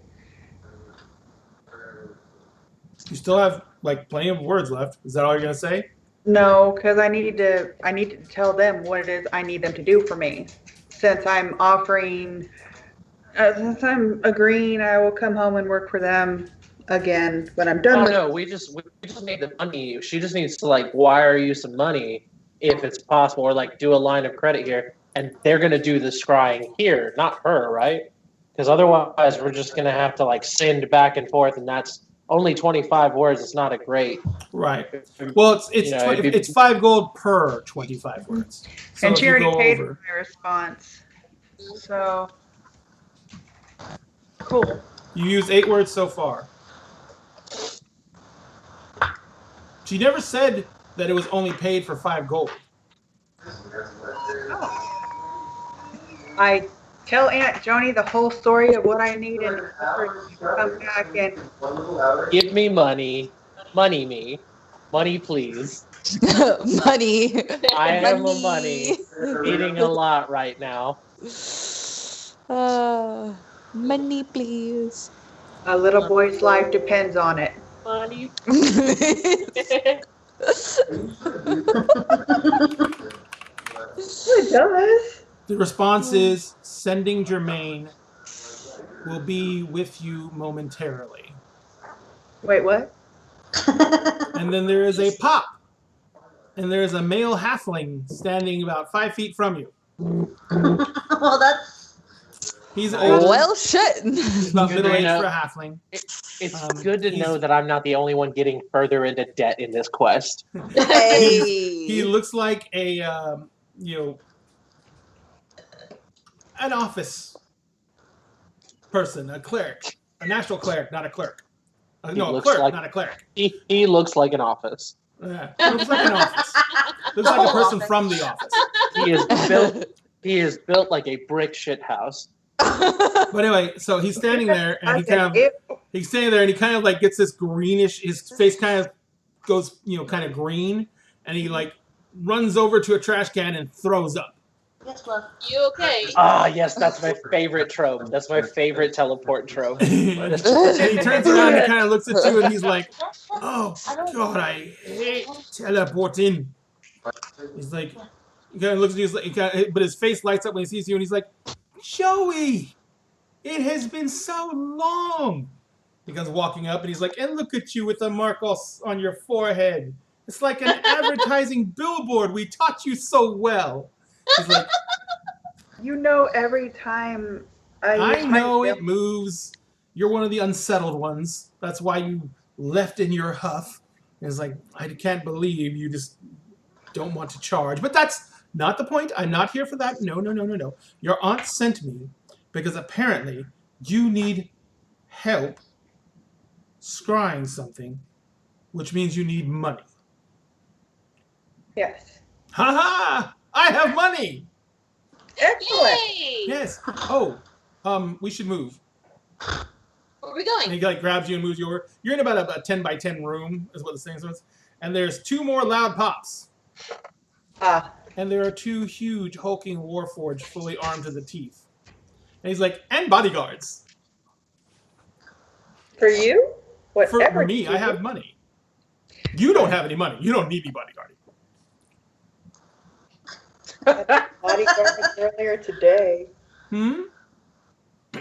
Bodyguards earlier today. Well, we're not here to endorse or condone any actions you've taken in the past, or any you'll take in the future until you come home.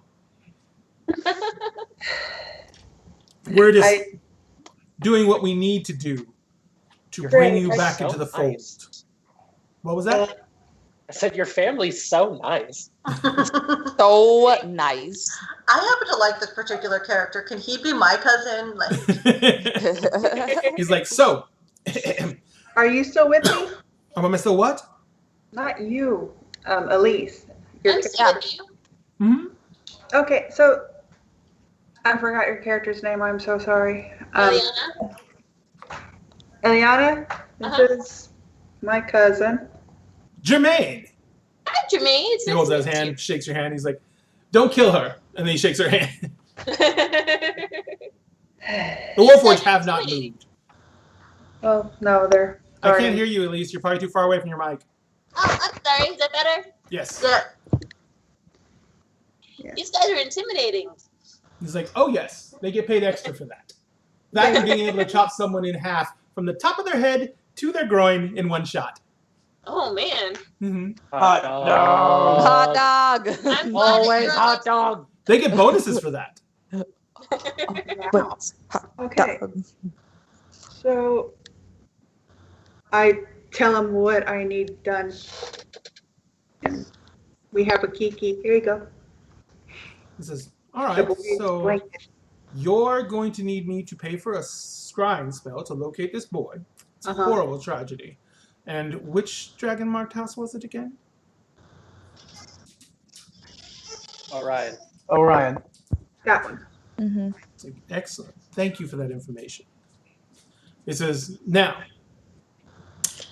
let's go find a house of the Magi, and we will get this little situation settled for you. We'll find the boy and find out whether he's safe, and see if you need to bother to go on this mission, or if you just need to send down a riot squad and clean house. He says, I honestly hope we find the boy alive and healthy.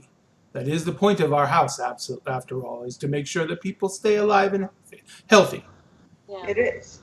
It's Or like, you just need to understand that always comes at a cost. I know. In the meantime, as soon as we get this taken care of, your aunt wanted me to give you a message. So, let's get this taken care of. He comes walking outside and he looks around. He's like, oh crap, I'm in Sharn. I hate this town. Hey, town. He's like, all right, let's get this done with. I know someone. He grabs somebody. He's like, good man. And the guy spins around. He's like, what? And then the two Warforged kind of just like in unison step forward. He's like, what, sir? And he's like, where are we in Sharn? And he tells him where he is located. He's like, good. Shouldn't be more than, he starts gesturing and a lift comes flying down. Shouldn't be more than a few minutes away. He's like, we can get this taken care of right away. He's like, I think the sooner the better. This town already smells horrible and it makes me feel even worse. So a skiff comes landing down, and it's actually not just a flatbed skiff, it's actually like a riding skiff, so it has seats and everything like that. And so you guys get aboard, and he whisks you off almost back up to where you were on the central plateau. He comes into, there is a house of magical wares that he lands in front of. You guys disembark. He comes inside and he barges into the place. It's a storefront, but he barges into the place and he goes walking in and he's like, Azel, you dirty dog, where are you? And there's people like shopping and they all spin around and you hear a voice in the back going, Jermaine, who the hell let you back in my city? And a dragonborn comes storming out from the back. He is a red dragonborn. He stands about 7 feet tall, so he's almost as tall as the Warforged. He is huge and hulking, but he's in wizard robes. And he's got a staff in his hand as he comes stomping out. And he comes walking up, and stands over him, glaring down at him. And Jermaine's just standing there with his hands on hips, beaming up at him. And he's like, they'll cut you in half. and he looks down. He's like you. He's like, what do you want, Jermaine?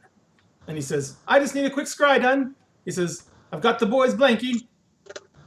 And he says, look, this is the last thing, all right? No more calling in this crap favor every time you get in trouble and you need the next scion of the house found because you dropped your seed somewhere inappropriate. And Jermaine says, Really? Let's keep that to ourselves, shall we? Oh, too late for that. Jermaine's got bastard kids. He's like, come with me. Hey. What are you doing?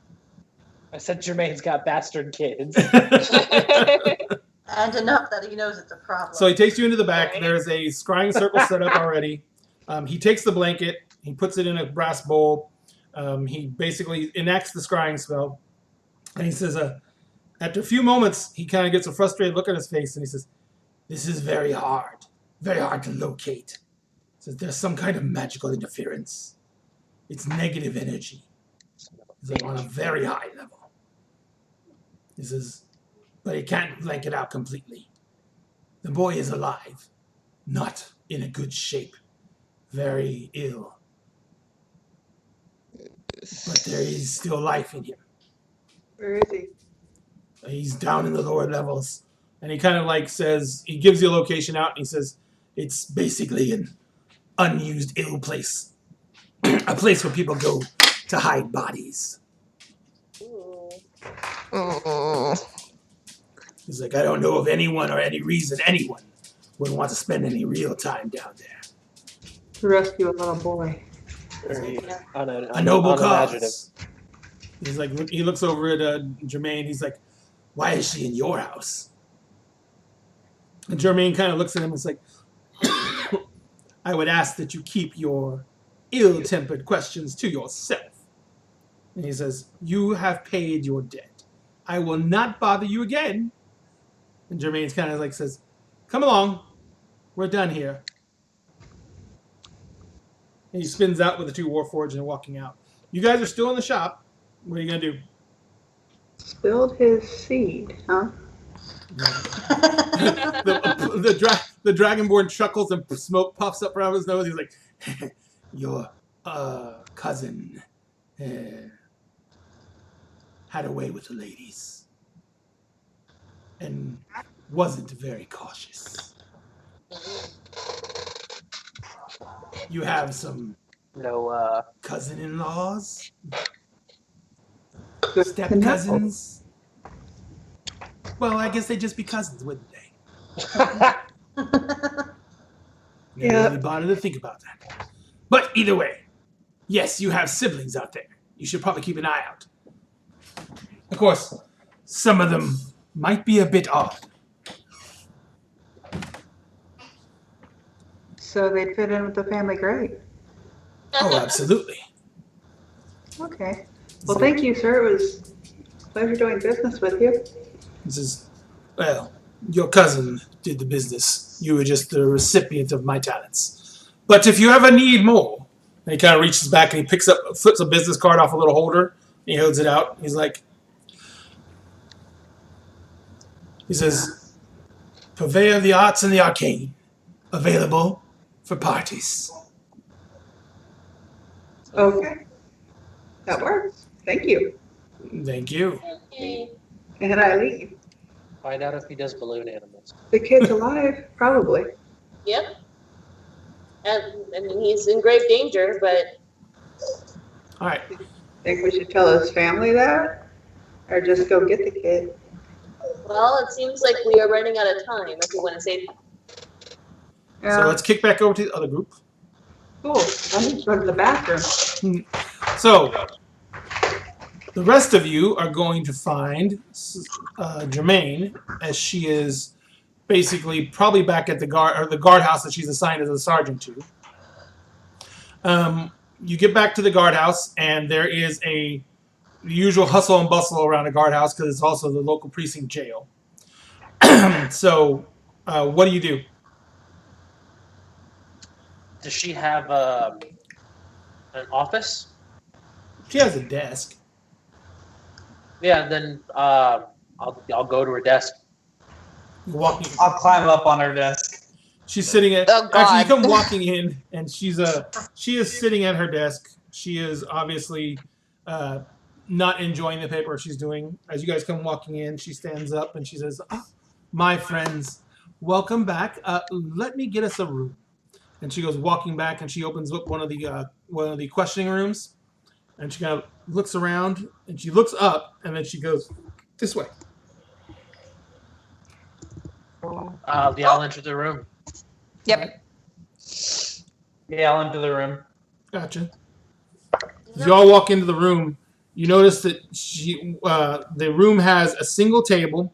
It has one chair on one side, two chairs on the other. It has a metal rack in the center, probably for securing manacles to. And it is just basically a very small 10 by 10 room that they probably use for questioning suspects. She says, so, what news do you have for me? I sit down on one of the chairs and put my feet up on the rack. Okay. I stand up on the chair in excitement and I say, "We found lots of dirt, and we figured out what's going on." Okay. There's more dirt than what you already found. What was the name of the mafia again? Drask? Dask. Yeah. House Dask. D-A-A-S-K. Dask. Dask. Dask. Das Mafia is bending his arm, Orion, and they have his son, his hair. Oh, good Lord. What has that man gotten himself into? So, I don't know, but they want They've the... hired us to rescue him. really? They must Yes. assume he's dead. Oh, sorry. He's not, though. We don't know that. We don't know that yet. So, It's possible that he is dead. we have someone looking into that at this time. Basically, they know where the Warforged are digging, so we know where to start looking at this time. All right. They're you know down where you're in looking. the lower levels. However, there's a bit of an issue. It's down in the absolute lower levels where it is pitch black. Hmm. Many of the Warforged have died just from injuries from trying to excavate whatever this item is. Okay. So we were wondering if we could borrow some goggles for seeing in the dark, if you have anything like that. Or just a few extra hands. This I is a tell you very- what I this can is a do. very large operation. I have some things. I have something I can give you. It's not going to be as convenient as goggles of night. She says, but wait here. And she runs out. She comes back in a few moments. And she has 2 torches that have the heads wrapped up in cloth. And she kind of pulls a drawstring at the bottom of the cloth and rips the cloth off. And it's glowing 20 feet of bright light. She's like, ever-burning torches. Works for me. He's like, I've got 3 of them that I can lend you. He's like, they won't be extinguished by anything that does not extinguish magic. Okay, and what about extra people? Is there any way we could get some extra manpower down There's a there? reason we hired you. Okay. All right. And technically, you're not even working for me anymore. You're doing this as a favor to the house. No, we are still very much working for you. This house has sent dozens, if not more, of citizens to their death. And if you can prove that, then we'll move on to the next step on that process. But you need to go down there and find proof of that. I meant the rescue attempt.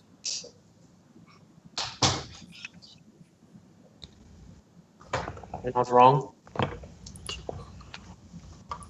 The reason, of course, that we put it in that cold and cruel language is that if you should go down there and attempt to rescue the boy and through your efforts the boy were to perish, that's on you, not on the watch. I understand. I'm glad you all do. She's like, but you have done excellent work, I can tell you that. She's like, if you manage to pull this off, you can count on even more work. She says, but you're messing with House Dosk now. And you need to understand that that is... Ladies until 10. I'm not rushing. Love it. Did I get a straw? Right? So, Yes. Alright. Is there a place that we can rest up here before we go down? Because by now it's probably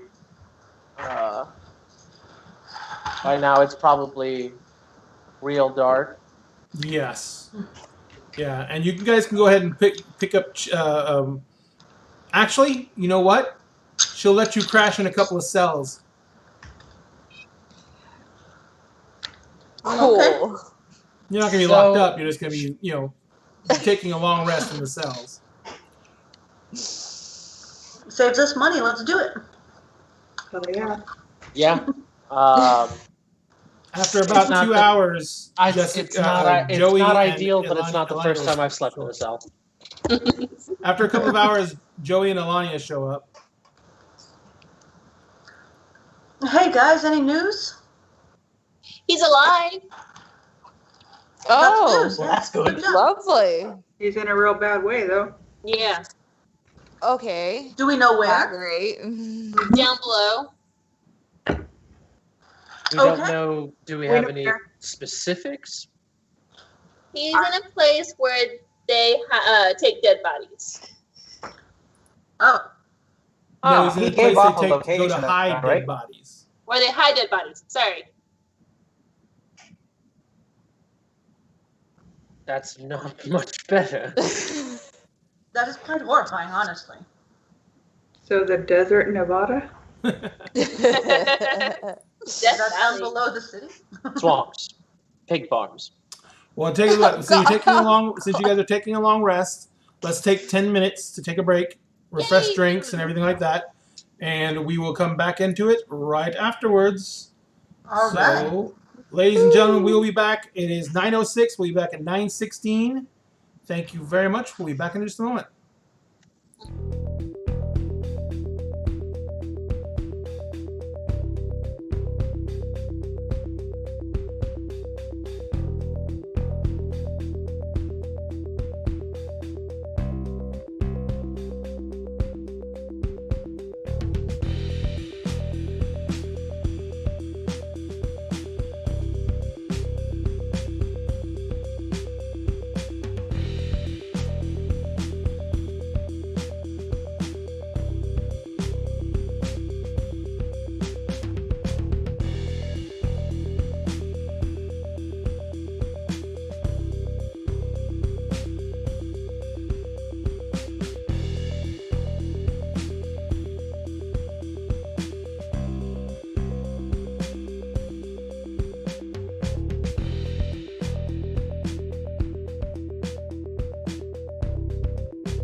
Ladies and gentlemen, we are back. Thank you so much for your time and consideration and letting us take that short break. Everyone has drinks. Everyone has gotten a snack. We are ready to roll. Kind of, sort of. Yay. So, you guys had gotten everyone back together. You were taking a long rest in the sergeant's, because she provided you cells to sleep in. So you're taking a long rest at the local precinct house for the city watch, as you prepare to try and rescue the heir to House Orion. You know you have a direct route there. The Kashati told you that the lift that is the broken lift 5 doors down, 5 buildings down from the Unicorn Estates is basically not broken. It can be hotwired, and if it is, it'll take you straight down to the level that the dig site is on. Maybe not straight to the dig site itself, but down to the level, and you got the general idea that it was fairly close to the dig site. So you have a direct access to the dig site. What are you guys going to do?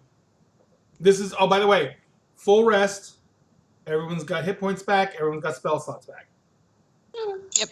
I have some role playing I want to do at the very top of the morning, if that's okay. Go for it. All right. I'll actually pull Bastion and Joey aside. Okay. Joey's got coffee. Bastion. Joey, what? I need coffee. Joey needs coffee.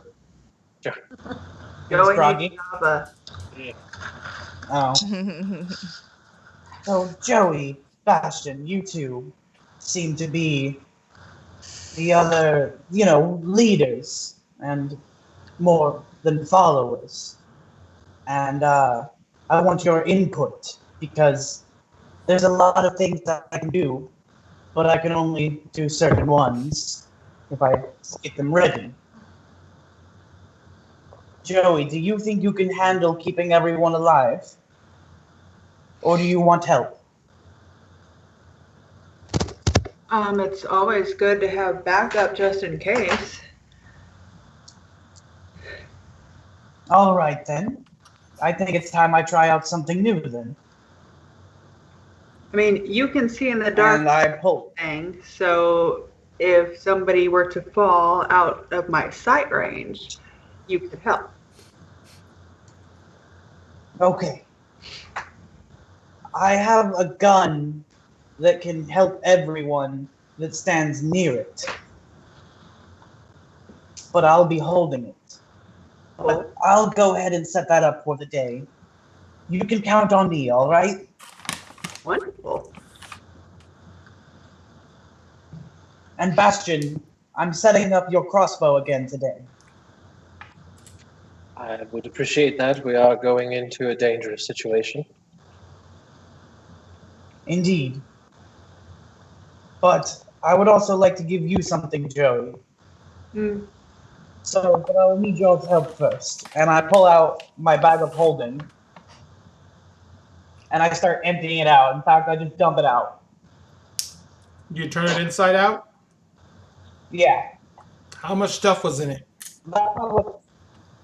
Not a ton of stuff. A bunch of tools, 3 sets of tools, some prototype guns, and just scrap. All that just spills on the floor. Yep. So I look down at this pile of stuff and I just go, we're going to have to carry this, aren't we? Yes. It's way more stuff than should be able to fit in that bag. Okay. Yeah, but I've seen a bag of holding before, surely. Well, yeah, in Eberron, those things are kind of common. Yeah. The hell? I'm going to get... a bag of holding. Well, I have one that we can all use. Excellent. But since we're going into a dangerous situation, I figured a little more defense is the best offense, and I wanted to tune up your armor. Cool. Wait, mine? But in order to... Even better. Yes, yours, Joey. Awesome. So for the day, I set up the Artificer Infusions. I give Joey +1 armor. And I give Reese the returning ammo. Does that also make makes my his plus bag of- one? That gives me a +1 to the crossbow, right? Yes, it does. All right. Sick. Your artificer infusions for the day have been used. Cool beans. So I'm gonna. And now pick my bag of up- holding is just a regular old bag. I'm gonna pick up the prototype guns and I'm gonna carry them. You tuck them into your belt. Yeah. AC. Be careful with those. I take all my tools Mm-hmm. and I give Joey most of the scrap. Gotcha. As you guys are getting up, Sergeant Quinlan comes walking around. She's like, and she looks like, she's fresh for the day. She comes walking by and she looks, and you guys like, you guys are still here. It's like, oh, that's a lot of stuff. Just She says, sorting a few things out.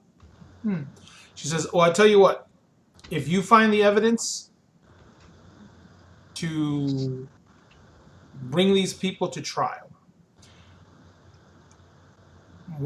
I want you to bring it to me directly. She says, we are going to have to bring this up the chain because the influence of the house in question, you notice how I'm not saying their name out loud right now? The influence of the house in question is considerable. And we stand no chance of making a case unless we make sure we go over everything in detail.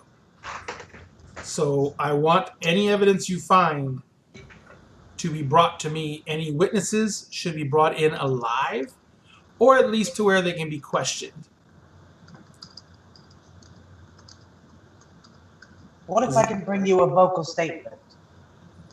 I would still need the person or their dead body. Okay, just good to know. All right. So any leaders, ringleaders, anything like that you find, those need to be brought to me in one way or another. Keep an eye out for documents as well. Absolutely, as always. Any paper trails are much more much better than a written confession. So if you guys have all your stuff together, then you're free to leave at any time. I leave. Let's go. Let's go. Let's Like- go. Yeah, Like- it's less than like- comfortable. By the time she's saying at any, I'm just, you were free to leave. I'm out. I'm walking out the door. And I Wait, walk wait, away. wait. Y'all left. Gotcha. All right, so you guys Show head my out. ass and I walk away. And I walk Are away. You guys gonna head back up to the Mithril Tower? Yeah, that's I where need to make one that's, stop first. that's where the lift is, right? It's up top. Yes. Yeah. Oh, it might I be need to kind make of a quick important to notice stop. that Eliana does not look the same anymore. Her, she has completely changed because now she's in her winter form. Mm-hmm. She has blonde hair, blue eyes, has a very somber look about her. No longer bubbly and peppy. Well, So as soon as I see you, I just kind of look you up and down, and I just say, "You're weird." The dragon mark is no longer on my forehead. You haven't used your ability yet. You don't know that. ah, I'm the GM. You haven't used your ability yet. Use it to heal my emotional trauma. hey. I All thought right, that was so- a thing she couldn't heal. We discussed this earlier. You head back up Nah, to the he- Mithril Tower. He said that he could have been lying. Who said that? The what was it? This. Machete? The Shati? Vishati. Yep. You looking? You follow Vishati's. Are you headed to the lift now? Yeah. Okay. Yeah. You follow Vishati's directions, and you find the lift. You find a lift with an enclosed car that is got a out of order sign that's hung right above the button which operates the lift's doors. As you walk up to the lift and hit the button on the doors, the double doors on the enclosed lift car open and reveal the inside of a 15-foot cube made of stone with etchings of unicorn patterns covering its walls. A magic orb in the ceiling illuminates the lift when the doors open. There is actually 2 young adults, a shifter and a well-dressed human. They talk nose to nose, cradling each other's faces in a corner of the elevator, absorbed fully in each other and taking no notice of you.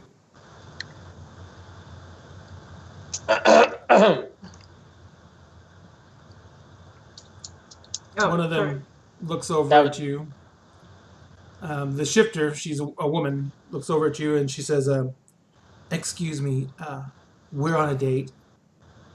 And the other woman looks to be a human female, and she kind of says, she gets a goofy grin on her face. She's like, "It was our first date. We came here." She kind of giggles, and she says, "And one thing just led to another." And the other one, the shifter puts a finger on her lips and says, "Shh, don't share with strangers." She's like, "Anyway, if you could just move along, that'd be great." So How about you guys move along? your first date. Your first date is during the daytime. She's like, one of them looks at you. The female shifter looks at you and goes, "Don't be so conventional." A day date is not always a good sign of a starting of a relationship. It's like, No. "Oh, next thing," the female human goes, "Next thing you know, he's going to pull out numerology." It's like, You can move Seems along. odd. Just We're seems more odd that important right now. seems odd that the two of you would and to hide too. It seems as though one of you is ashamed of the other one. Oh. What are you attempting to do, Oh. I'm trying to get them Get to them get to the fuck- leave. I'm trying to get them to fuck Make out them of this uncomfortable? elevator without just walking up and being like, "Hey, get the Get the fuck fuck out." Get the fuck. I don't want to pull weapons on these poor people. I'm just trying to get them to start fighting and get the kinda fuck out of Move here. along. well, she kind of looks at you and she says, "I don't along. understand what your problem is. The lift is broken. It's been broken forever." We're here to Right, fix and- it. Get out. We're here She's to like- fix it. So, please. the female human looks at you and I says, pull out my tools. "You pull out your tools." These none of you are in a city uniform, and the female human looks at the orc, goes, "And don't think," and she snaps twice in your face, like inches away from your face. She says, "Don't think that you're going to browbeat us and intimidate us and ruin our date." She's like, "You guys are here for whatever reason. You probably want to try and loot this thing because it's been torn apart a million times before." She's like, "But we were here first, so you can just move along." Don't think so. Okay, I'm done playing nice with you. Get out of the elevator, I'll kill you.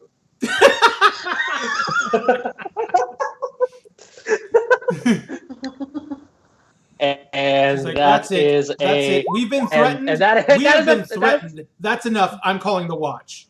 And the female human Yeah, starts good. walking off. And the as she says that, she's calling the watch. I pull out the writ saying that I work for the watch, and I say, "Yeah, I'm already here. Get the fuck out of the elevator." Well, the shifter who was walking behind her turns around and looks at the writ, and she starts running after her and says, "Vonnie, it says they are the watch." And the woman walking off goes, "I don't give a rat's ass what that piece of paper says. They don't have badges. They don't have uniforms." She's like, "That's it. We're getting the watch." And she's stomping So off while the other woman is dragging behind her. As they're walking off, I kind of stick my head back out the elevator and say, "You're both very lovely." Let's go. Let's go. Let's go. Let's go. Let's go. All right. So who is going to try and jimmy the elevator? Inside the elevator, there is a hatch that has a Medusa's head on the panel. It's what Vasti told you to look for. That has the cables behind it that will allow you to jimmy the lift into working again. So I'm going to give the help action to Powder because I also have proficiency in Tinker's tools. Okay. And this is probably something that like I had like it's a marvel of modern technology. Yeah, Gotcha. like this lift. So it's probably something that like based on my background, I have like a bit of knowledge about from my previous life. So is either one of you proficient with Arcana? I believe so. Yes, I am. Okay. So you quickly discern that the dragon shards and the wires in the walls control the movement of the lift. If you make me either an investigation or an Arcana check, you can figure out which wires to use to make the lift go. Okay. Can I use his help action to get advantage on that? I was gonna say, would he benefit from my help? If the help action is specifically limited to the Tinker's tools, the Tinker's tools aren't necessarily going to help on this because it's literally the panel's already off, and all you're doing is hot wiring it. You're not having to build anything or create anything or anything like that. If you can't give him advantage with either investigation or intelligence or Arcana, then you wouldn't be able to give him advantage. I'm proficient in investigation. Then you can definitely use the help action to do that. What's your total for investigation? +5. Are we both rolling it, or is it just he's going to roll with advantage? No, he's going to roll it with advantage. Oh, okay, got it. Yeah, all right, go for it. Cool. Nice. There we go. Woo! Hell yeah, Powder Bastion, baby. Yep. So that's a 20 total. Green team. So you basically quickly ascertain that yes, the lift is still completely working. It's actually been dismantled to make it look like it doesn't work. But you can completely control the lift. If you go down to the lowest level, it's going to take you all the way down into the ruins of old Sharn. Yeah. Okay. So the lift can't be called anywhere else in the city because of the way they've wired it up. It can only basically go to this level and down to the old Sharn. That's it. I informed the party, so it's a one-way trip, folks. No, you can go back up. But it only goes there. yeah. Oh no, that's not what one-way trip means. Oh. No, one-way trip means you're not coming back. Common is not his first language. These phrases, I never understand them. In Goblin, we just say what we mean and everyone understands. There's no idioms. No idioms. Goblin is actually almost a common tongue in Eberron. Yep. Because of the Goblin Empire that once ruled the continent. All right, so you guys are hitting the lift. Just dumb for a minute. You jump in the lift, you start heading down. It is, even in a lift, which they move insanely fast, even in a lift, it is a 10-minute ride. Because you're going from one of the highest levels down to one of the absolute lowest. When you get down there... elevator music? Right, and you don't have any elevator music. When you finally hit the bottom, the lift opens up, and I provide elevator music. The lift opens up, and you're in about a 45-foot by 50-foot trapezoidal room, and there is a door directly to your east that leaves this area. You can see there's holes punched in the walls of this building, the small building that the lift empties out into. The walls are crumbling and in horrible disrepair. The ground outside the lift is covered in rough tumbled stone that's fallen down from the remains of the ceiling. There's no light coming in from any resource other than anything you brought with you. And you cannot, if you do not have dark vision, you cannot see at all. If you have dark vision, all you have is 30 feet of dim light because there is no light here. And remember, dim light, all ranged attacks are a disadvantage. And that means you only have 30-foot range on anything. Okay. So the only way you'll have better is if you light up lights. So on the way down in that 10 minutes, I would like to try to formulate a plan for when we get down there, being that like we know we're going into darkness, we know we're going into like a pitch black place, and we also know that these torches that we have are going to like give us away. So out of character, who has dark vision? Because I don't remember what everybody's races are, if they have it or not. There's only 2 of you that don't. So it's just me and Joey that don't? Yeah. Yeah, everybody else does. Okay. So what I think we should do, until you absolutely need the light, you guys both come from the back, put your hand on someone's back to make sure you don't get lost. And then if we need the lights, we have them. So I think that we should pair up in a sort of buddy system.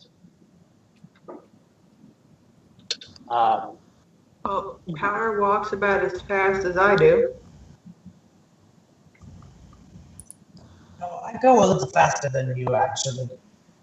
Well, I'm going to be in the front to hit. I think that's a reasonable idea.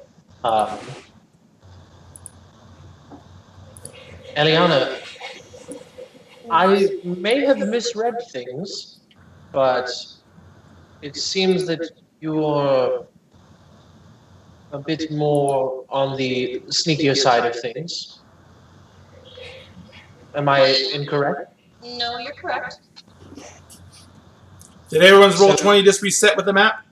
Yes. Yes. No, it's just a black screen for me. It'll come up in a minute. Groovy. So perhaps it would be best if you and I were to pair up. I'm fine with it. I'm sure that I can keep pace and you can be my eye.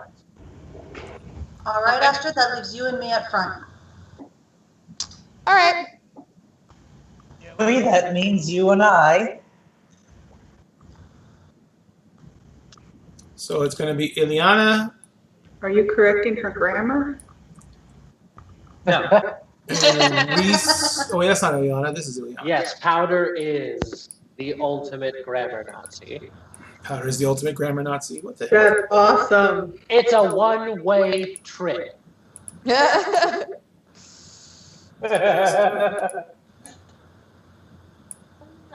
Reese and Ileana, are you guys going to take point then?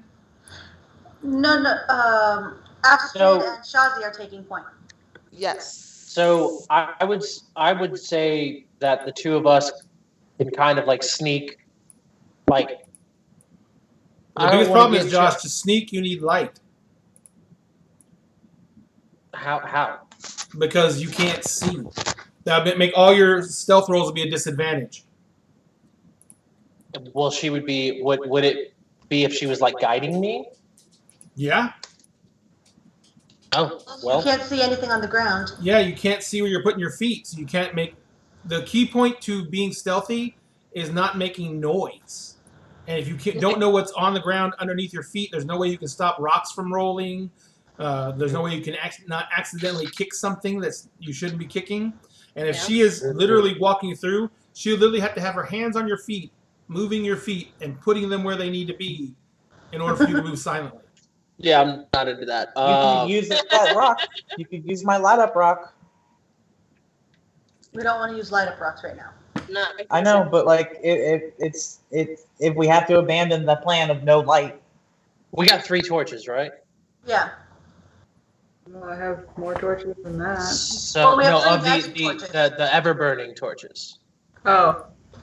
So I'm gonna take one, and I'll give one to Joey, so that way at least the 2 who don't have dark vision for sure have some light.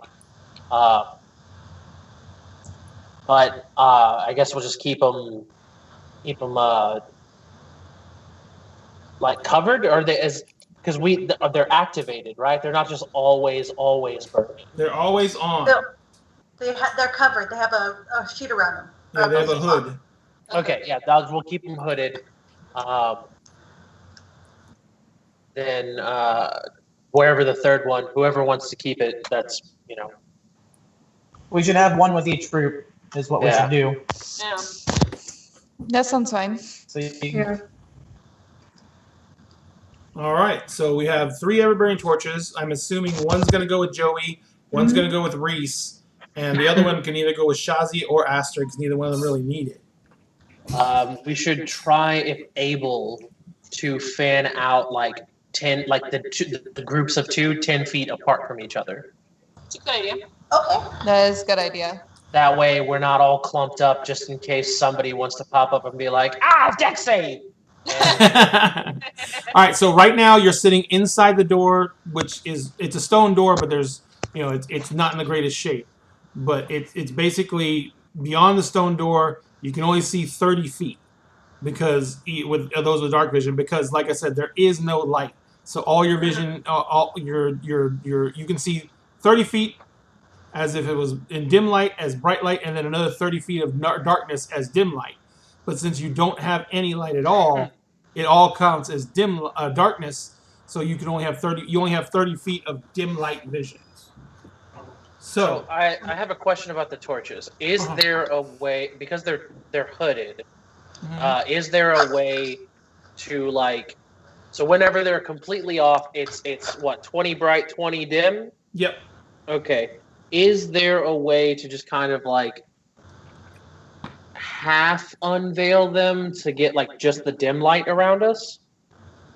Not really. The hood's not. It's just a cloth hood. It's not something specially designed. I mean, Okay. if you guys had enough time with the Tinker's tools, yeah, you could design an apparatus to go around it to like be like a shuttered lantern. Next time. Yeah. 'Cause I'm All right. definitely keeping one of these torches as payment. No joke. Yeah, then I say like we should try to fan out Yeah. 10 feet apart. That way, like you'll still, those of you with dark vision will still be able to see each other. We don't want to get outside of viewing range for anyone, because that's probably how we die down here. Right. I don't want that to happen. Not Yeah. this time, no. Also, if we're more than 30 feet away from the healer, that can also cause some issues. Very What, true. it can? We learned that on the bridge. Hey. Especially since she only gets 25 feet of movement. So, Sorry about that. yeah, no, hey, look, everybody loves halflings, right? Okay, when we exit out, We'll- we want to go give us, right, like- left, or forward. Give us like 3 Right. more levels and we'll get you some healies. Like, I will pay for some healies Boots of Once I- speed. once I'm free of debt. So, are you guys going to head out? Yes. Yes.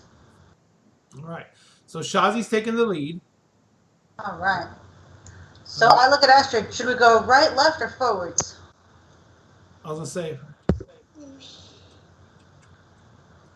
She goes. But forward. Okay. So I say we go I'm assuming, are you going to try and move stealthily, or are you just going to move slowly? just slowly. Yeah. So do about right here, so everyone else can start coming out. Or up there. Oh, you're not moving the full 30? Well, no, because we want to keep together and go slow, and we have some smaller people in the back who won't keep up with us. Yeah. I'm If we're trying. jumping 30 at a time, you know. So I figure 20 keeps us, kind of all right there. All right. So next group is Reese and Ileana. How are you guys going to stay with them? Are you going to which way? So where are you yeah, gonna go? I am holding, I'm like holding her shoulder as she like guides me. Gotcha. So like she's setting the pace on this one because I can't see shit. All right, Ileana, how far forward are you going to go? You got him? You got him? Okay. Are you going to go forward 30 or? That's how far we're to go. Gotcha. You're basically stopping about 5 feet behind them. Yeah. All Okay, right. so you're not keeping the 10 feet, you're only doing 5. Got it. Gotcha. And the last two is Powder and Joey. Oh no, what happened? Oh no, what happened? I'm so All looking right. forward to that skateboard you're gonna make. We'll get it. We'll get it. How far forward you guys going to go? You go right up behind Reese and Ileana, or are you going Uh, to keep 5 feet distance? We can't help it. We're gonna be. We can get right behind him. So let's just get right behind him, or we'll stay 5 feet behind him. All right, so like right here. Yeah. Is right there. All righty. Okay. So you guys people, move up to there. Hold on, real quick. People in the very front. Are you within 60 feet of me? Yes. Yeah, we should be. Okay. Yeah, they're only 20 feet away from you. 20, yeah. Yeah, you wouldn't know that, but No. Before we left, I would have said I just. have need to any be of you sure. have any of you ever just like, you know what the feeling is like when you're walking around in a completely black room, Mm-hmm. and you know you can kind of tentatively understand where the walls are. You somehow know where they are. Well, take away that sensation once you leave this building. There is no walls. You're walking around in this giant, cold, drafty, empty space that smells of earth and decay and old blood. Mm-hmm. Mm. It's Yeah. not moist. Well, it's kind of moist, but it's not damp. But it's just got that earthy, rotten smell. Yeah. Can I see anything within the 30 feet that I can see here? In low light. Nope, not a thing. All right, then let's go forward about another 25 feet. Shouldn't, the two sneaky people be in front? You mean the sneaky person we've already established cannot be sneaky because he cannot see? He has the light out now. No. No lights are No, out. we don't have light. Oh, I thought The he had a hooded lamp out. No. You're holding his hand so he doesn't get lost. Never mind. Fine. So I have like a hooded lamp in my inventory, but like it's not going to do me any better than like this torch will. And it can be extinguished, which the torch cannot be. Yeah. Okay. All right. Well, no, the torch can be extinguished if there's anything that Yeah, extinguishes if magic. if somebody like beholder eyes it or whatever. But if we've got a beholder eye, then like it's whatever. We already got more problems. Like if I've got a beholder eye, I am already writing my next character. So whatever. Hey. So Reese and Ileana, are you moving forward, staying right the 5 feet behind the next to the last group? Yep. If she moves, I move. Because this is Just the only like way that. you can keep each other in line of sight. I'll Yeah. move Reese up for him. All right, and the last group is stubby legs and longer legs. Yep, we move her full movement at least, and stay 5 feet behind. All right. You want me to move you up, baby? Yeah. All right. Still nothing. 30 feet is, you realize very quickly that in a cavern that apparently this size, 30 feet is not a long distance. Yeah. Yep. So as we're moving, Everyone make me dark, perception checks. I just kind of grumble to myself. Dragon,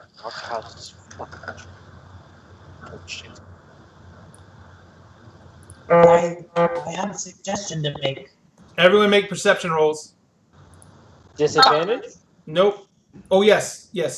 No, this is hearing based, so it's not disadvantage. Oh. Where? Oh, shit. I got 19. What do I hear? So we got a 16, 19, Hold on. 14. What's wrong? Oh no, I'm just nervous. Anxiety. Anxiety. We get to watch it in action. All right. Yeah, you guys get to see me. So Powder, Astrid, Shazi, and Joey. All of you can hear in the distance the gentle tink, tink, clink, tink of metal tapping, of light pieces of metal tapping against each other. Can we tell from Not what hard. direction? What was that? Too busy. What Can direction? we tell from what direction? Straight to the east. Okay. I don't see a compass on the map. North is up. South is down. West is to the left and east is to the right. Yeah, I was gonna say. So the direction we're Never headed. eat sloppy burps. No. So what are you guys that's gonna not- do? not what it And it's is. not I just say- like it's not just like one tink tink. It's multiples. I say we go ahead and continue that direction. I bet that's where the Does it sound like does it sound like Warforged. pickaxes and mining? No. Or does it sound? Or does it sound like Warforged moving around? I don't know. You haven't. I mean, Warforged don't We necessarily clank. were just in a No, bar I was saying full of Warforged don't Warforged. necessarily clank. This is like jangling. Morse code. Yeah, Warforged don't all clank. You racist. Yeah, you I racist. didn't mean it like that. I meant, God damn it, never mind. No. Never, This is never jangling, mind. not Never clanking mind. of large pieces of metal. Okay, I was just okay. wondering if the clanging sounded like, Morse code or something. Like, does it sound like? Yeah, does it sound rhythmic, like specifically? Insight checks. Insight check. Okay. Okay. Can we all do it? Yeah, my great absolutely. insight right there. Ooh, 18. Yes. My 10. I don't know No. why, but everything just got suddenly huge. I don't know if it's a 13 or a 24. 13. Are you? It's a 13. It's always the one on the left if you don't have advantage. I'm done. I'm not rolling any more dice tonight. So basically, Ileana Uh-huh. and Joey, it is way, way, way too much and too random. And Ileana, you recognize it for a sound that is never welcome. It's a sound of chains rattling together. Oh no. Oh no. I'll let my group know. You whisper it around. I don't know why I thought you just said, I want my beer now. He's like, I'm ready to drink now. Yes, I am too. Let's do it. All right, well, if it's You're pregnant. No. if it's chains, then Wait, let's go ahead wait, and head. no. You say you're going to head forward more? Yeah. Go ahead and make the moves. All right. You know how far you're moving. Okay. Well, you're moving me, babe. I was gonna say because I still have a black for my map. I can't move myself. You saw black for maps? Yeah, I keep trying to refresh it, but I think I would have to get all Hang the way on one out second. of Let me it check back something. in. It might be your character settings. Give me a sec. Okay. I can't even see my person on here. Yeah. I mean, I have Twitch up and I can see it there, but I can't see it on my Roll20 map. I don't know why you can't see that. It acts real weird when I'm using dynamic lighting sometimes. Yeah. Well, no, I can see part of the map, but I can't see characters or anything else. Well, I'll move Astrid. Sorry? Thank you. And then, why did you move so far up, Powder? I only moved 25 feet. We'll put it this way: you move 25 feet. That's where they'll end up. Oh, I'm sorry. I would have only moved there then. Gotcha. Oh shoot! What did my thing just The do? powder bumps into me. And I go, Jesus. All right. Okay. So when you get to that Cover point, as soon as possible. Shazi, you see this stack of to the south here. There's a stack of barrels. Can you see it? Yes, I want to go ahead and move to behind that. You want to start moving more towards behind that? Cassie, Wait, your someone is- microphone. Cassie. You didn't mute your microphone. Something's happening. Is that Cassie? What I the heck is that think noise? so. It is, she's the one who shows up. There we go. There we go. Okay. What was that? Jeez. I don't know. Something on Cassie's mic. Yeah. It was the African drum beats. Yeah. That was Move yeah, Astrid it was- behind it too. It sounded like the world's fattest horse. Okay. All right. So Ileana, you see Shazi and Astrid move behind this a stack of barrels over here. Yep. Actually, all you can see is them. You can barely make out that there's a stack of barrels in front of them. What are you gonna do? So I can't see the stack of barrels over here. No. Shit. Okay. And over here, there's only enough space for me to hide. My friends can't really hide. The question is, are you following us or are you going to wander off alone? No, I want to get some cover. Never split the party and don't You get don't one. know the cover exists, though. Oh, She she's knows not the barrels going over off to the alone. south exist. She's not Can I going just- off alone. Like I got a grip on her. Like where she's ain't going. going, I'm going. All right. Can I You go don't here? hold her hand the whole You would actually be one back. You can't get. Oh no, you can get to that square. That's right. You're right. No, you're right. And then 5, 10, 15, 20. I'll put Can Reese my right friend? here. Okay, good. I'm sorry. Do you want to go to the other spot? Where do you want to go, Josh? Do you want to be I right moved behind you, me, so- or Josh doesn't Yeah, have no, choices. You do. I will go. I will no, because I'm holding on. Yep. okay? So he needs to go here. I'm in your space. Shit. All right, here we go. Okay, is it? Did I? What happened to you? Uh Everyone's getting moved all around. oh. All right, there we go. Okay. All right, so now stubby legs and normal legs. Oh my god! Did Roll20 just crash on me? Pick up stubby legs and run over there. I guess we'll just go right there. The fuck? And then I'll put you right there. Yay. All right, so you guys, Shazi, Astrid, and Ileana, Yep. you guys can see that there's a stack of barrels over here. Wonderful. Okay, so there's another stack of barrels. Okay, cool. Then I want to And- go ahead and start moving towards that stack of barrels. That's where I want to go too. But you're first. But I'm not going to get all the way to it because that'll be just shy of my 30 and I don't want to keep leaving stubby legs behind. Thank you. You can get to there at 25. Can I? Angles. 5, 10, 15, Okay. 20, 25. If you, it'll put, yeah, that'll put you at 30 right there, but Astrid would be just south of you then. Astrid, are you going to follow? Oh yeah, I'll follow. You want me to move you? Yeah, because I still can't see the map. And I mean, I'm going less than I can every round because I technically have 40. Yeah, feet you have movement. 40 feet of movement. All right, so Ileana and Reese. Reese, do you want to stay here so we have some cover, or do you want to continue with our group? We need to keep moving along. Like a cover doesn't do me very much good because I can't see right now Gotcha. either way. So like, even if I'm like behind something or not behind something, like the result is still the same. Okay.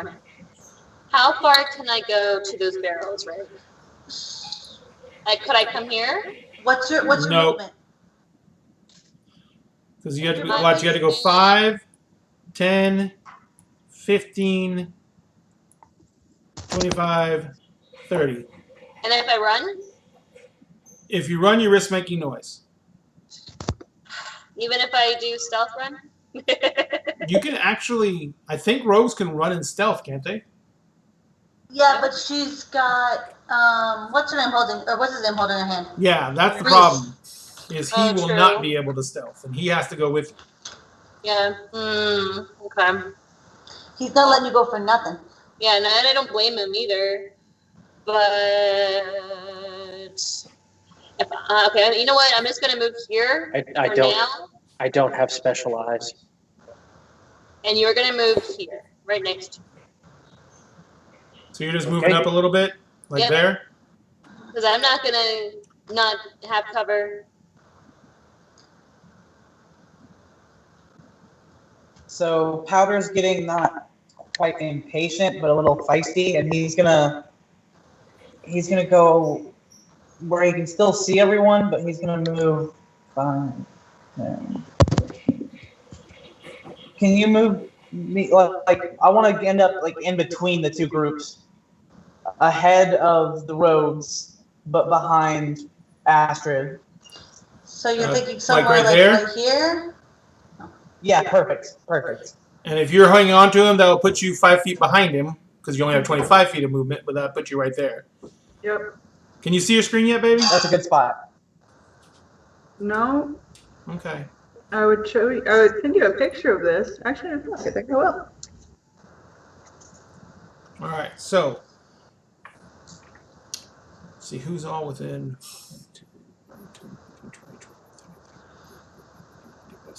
All right. I need Astrid and Shazi to make me perception checks. Okay. Oh. Perception. 11. 15. Right. High five, Astrid, it's very, very muffled. It sounds like it's probably coming from inside something, maybe a tent or a hut or something. But up ahead, you distinctly hear the sound of a child crying. Oh, lovely. Dope, dope, dope, dope, dope, dope, dope, dope, dope, dope, dope, dope, dope. Not full on wailing, but you know it's a sniffling, coughing of a child who's crying. Good news, gang. We found him. Is there a way for me to like very quietly just whisper this to all of my You could whisper it to me. Everything else would be a stage Yeah. whisper. You can whisper. Okay. You can whisper it to Powder. He's only 5 feet away. Oh, yeah. Yeah. I'll whisper can kinda play a little to telephone whoever game is there. close to me. Yeah, we're gonna telephone it back. So by the time it gets to Reese, by the time it gets to Reese, is like we found the cheese whiz. Yeah, right? Oh, excellent. I'm starving. No, but I am. I'm gonna whisper it to whoever's close to me and let them know what I hear. All right. So.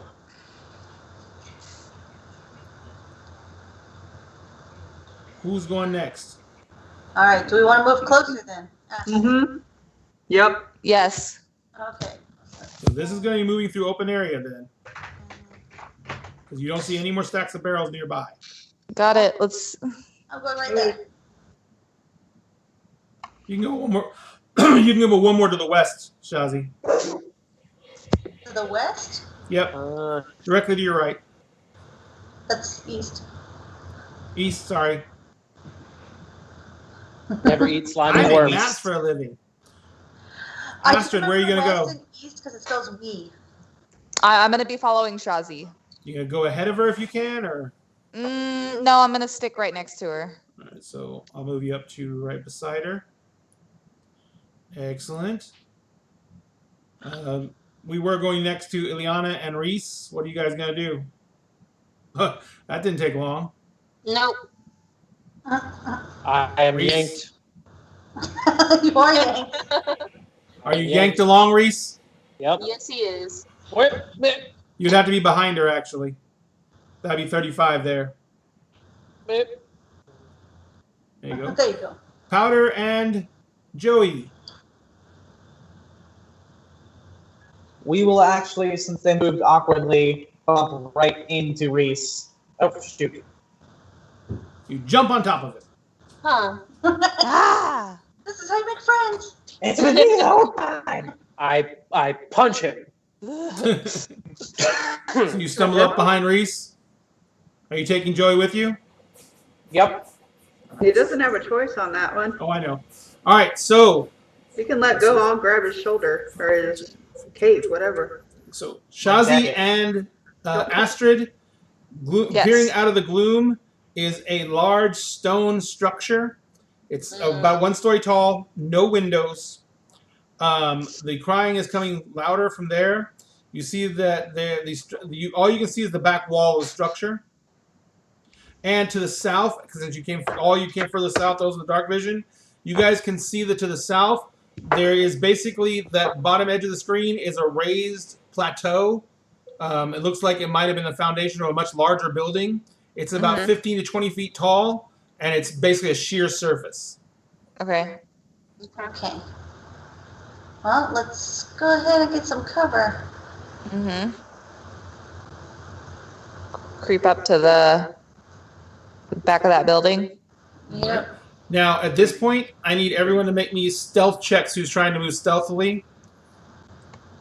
Okay. Even if you're not trying to move, even if you're not trying to move stealthily, if you're trying to not make any High sounds, five, Astrid. you need to make a stealth check. Make a stealth check? Okay. So that's We trying to be Shazi got a 12. Shazi, you should have disadvantage. Aren't you in heavy armor? I am. So let me just go ahead and roll it again, and we'll take whichever one's lowest. Got it. So 12. 12 again. 12. It was meant to be. Okay, so that's Shazi's got a 12. Astrid's got a 7. This is awful. Powder's got a 7. We are stealthy. I have Not at a all. 3. Joey's got a 3. Woo, Joey. Good job, Joey. Putting a song in our place. Nobody can hear. Not even Joey. So I know I can't, but just for shits and gigs. No, you can do it. You can do a disadvantage. We Oh, believe in you. I believe Okay. in you. with disadvantage? Yep. Yeah. Okay.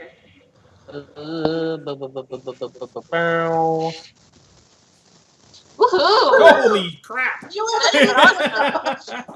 You're even more stealthy than I am. Wow. Seriously? It might be expertise. I might be really good at hiding. A little bit. All right, so I might have lived a good portion of my life on the run and in hiding.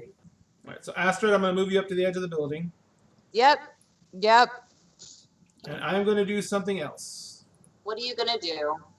I'm going to fix the dynamic lighting because it's just not working right now. So I'm going to turn it off. Okay. Dynamic lighting is so temperamental in this system. Or I'll try to do the easy way. Can everyone see now? Yes. Yay! All right. We just got to remember distances because remember, you can only see 30 feet unless light comes up. All right. So Shazi and Astrid moved up to the side of the building. Yep. Press the side of the building. You don't need to make perception checks for this one. As close as you are to the building, you hear a loud, deep rumbling like a snore coming from the other side of that wall. Oh. Snoring, huh? And you hear someone say, "Did you hear something?" In common. It's nothing but us chickens. So what are the rest of you doing? Look at all those. Liana, chickens. Is that a treasure chest? You don't We know. don't You know can't yet. see We inside can't the building. Oh, You can't that's see. inside the building? Okay. You do not see this giant gray wall? It's Yeah, That we are I currently bothered hiding to put behind? walls up so at least can pretend they're not there. Leave, Okay. leave There we me. go. That works. I'm dragging you along with me. Ta-da! All right, Pretend Powder, it's right here. Powder, and Joey. Now that 25 I'm feet. now that I'm closer, can I hear the sound of like the crying and whatnot, or is that stopped? No, it has not stopped. You make me a perception check. Okay. I'm okay at those. I'll move 30 and I'll let her move 25. That'll put her here. She won't be next to you. She'll be right behind me.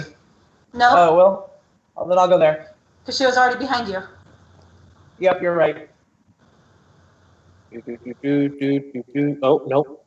Untoggle disadvantage.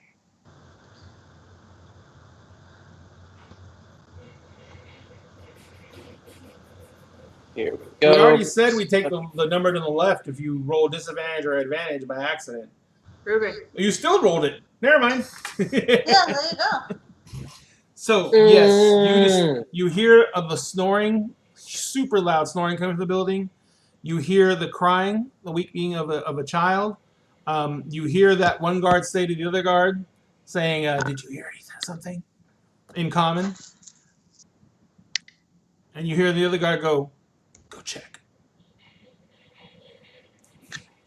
What are you guys Okay, gonna then hearing the go check, I am going to reach out and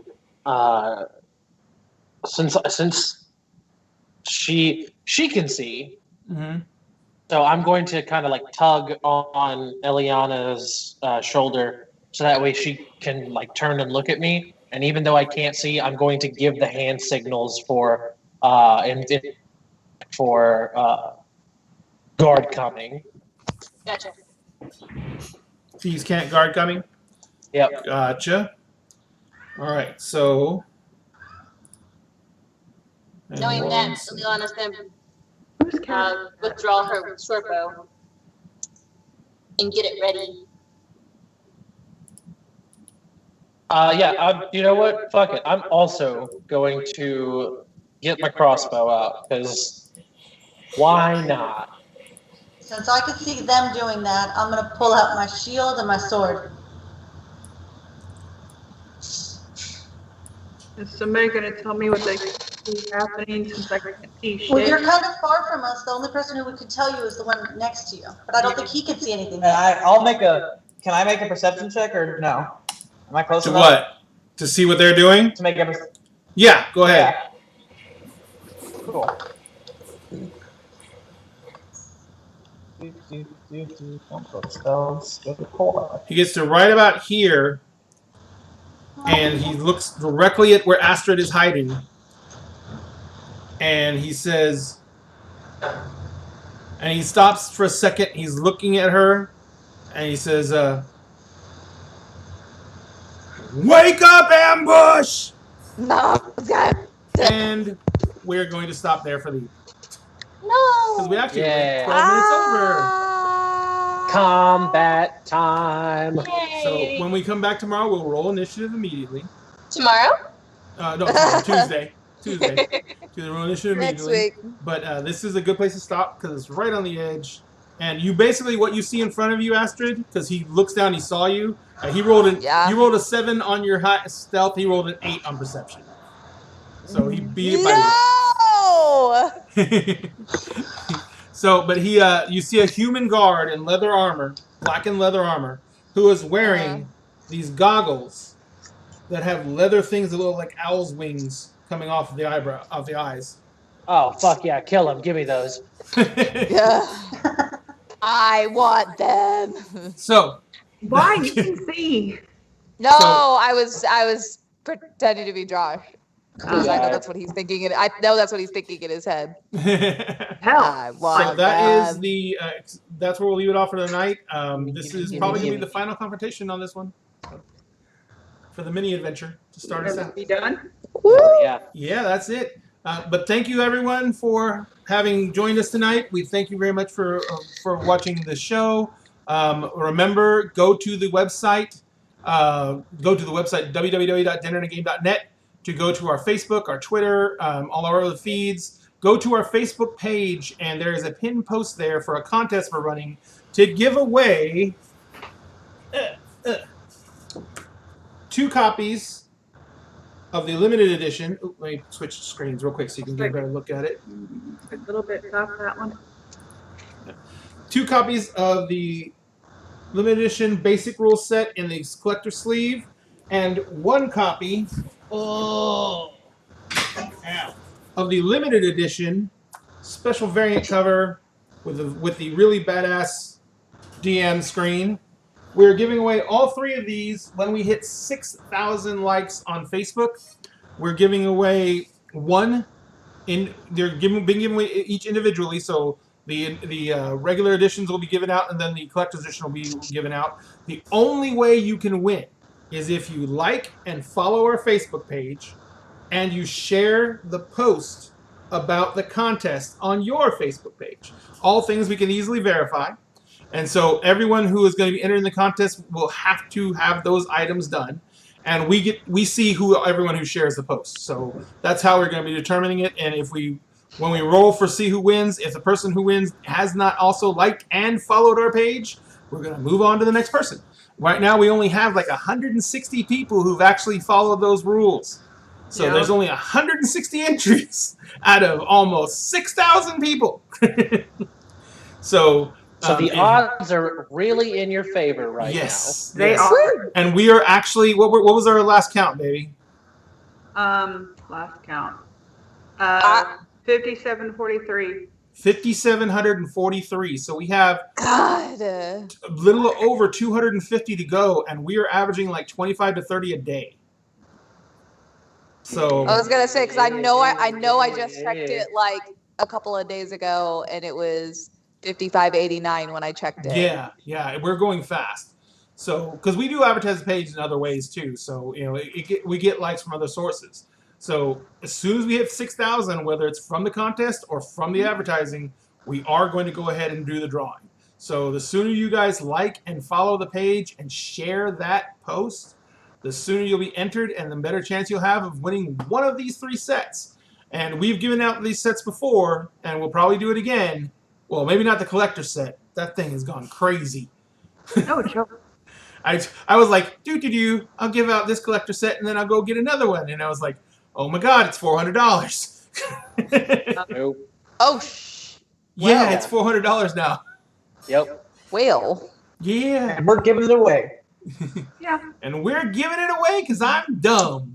Hey. For the low, low price of likes and online clout. Yeah. Hey.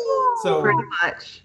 but anyway, go ahead and do that. And we're going to be back on Tuesday night with this show for the exciting conclusion for the entry adventure for Eberron. And then on Friday night, we're going to be doing our Monster of the Week campaign, which is jumping into some new and exciting territory as we launch our first ever Powered by the Apocalypse Monster of the Week combat that we have not done yet. So that should be I will be interesting. missing.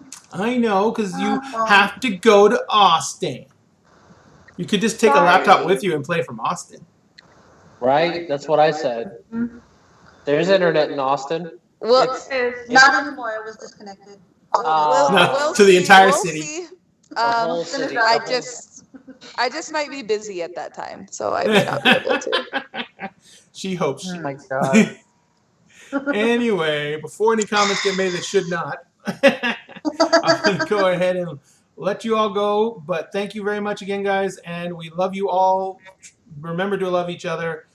Remember to do your best every day. Wear a fucking mask. We love you all. Please. And be careful out there, especially if you're one of our hometown Texans, because we're in a bad way. You need to be careful. We want you to come back next week. We want you to come back every week. So take care of yourselves. We love you, and good night.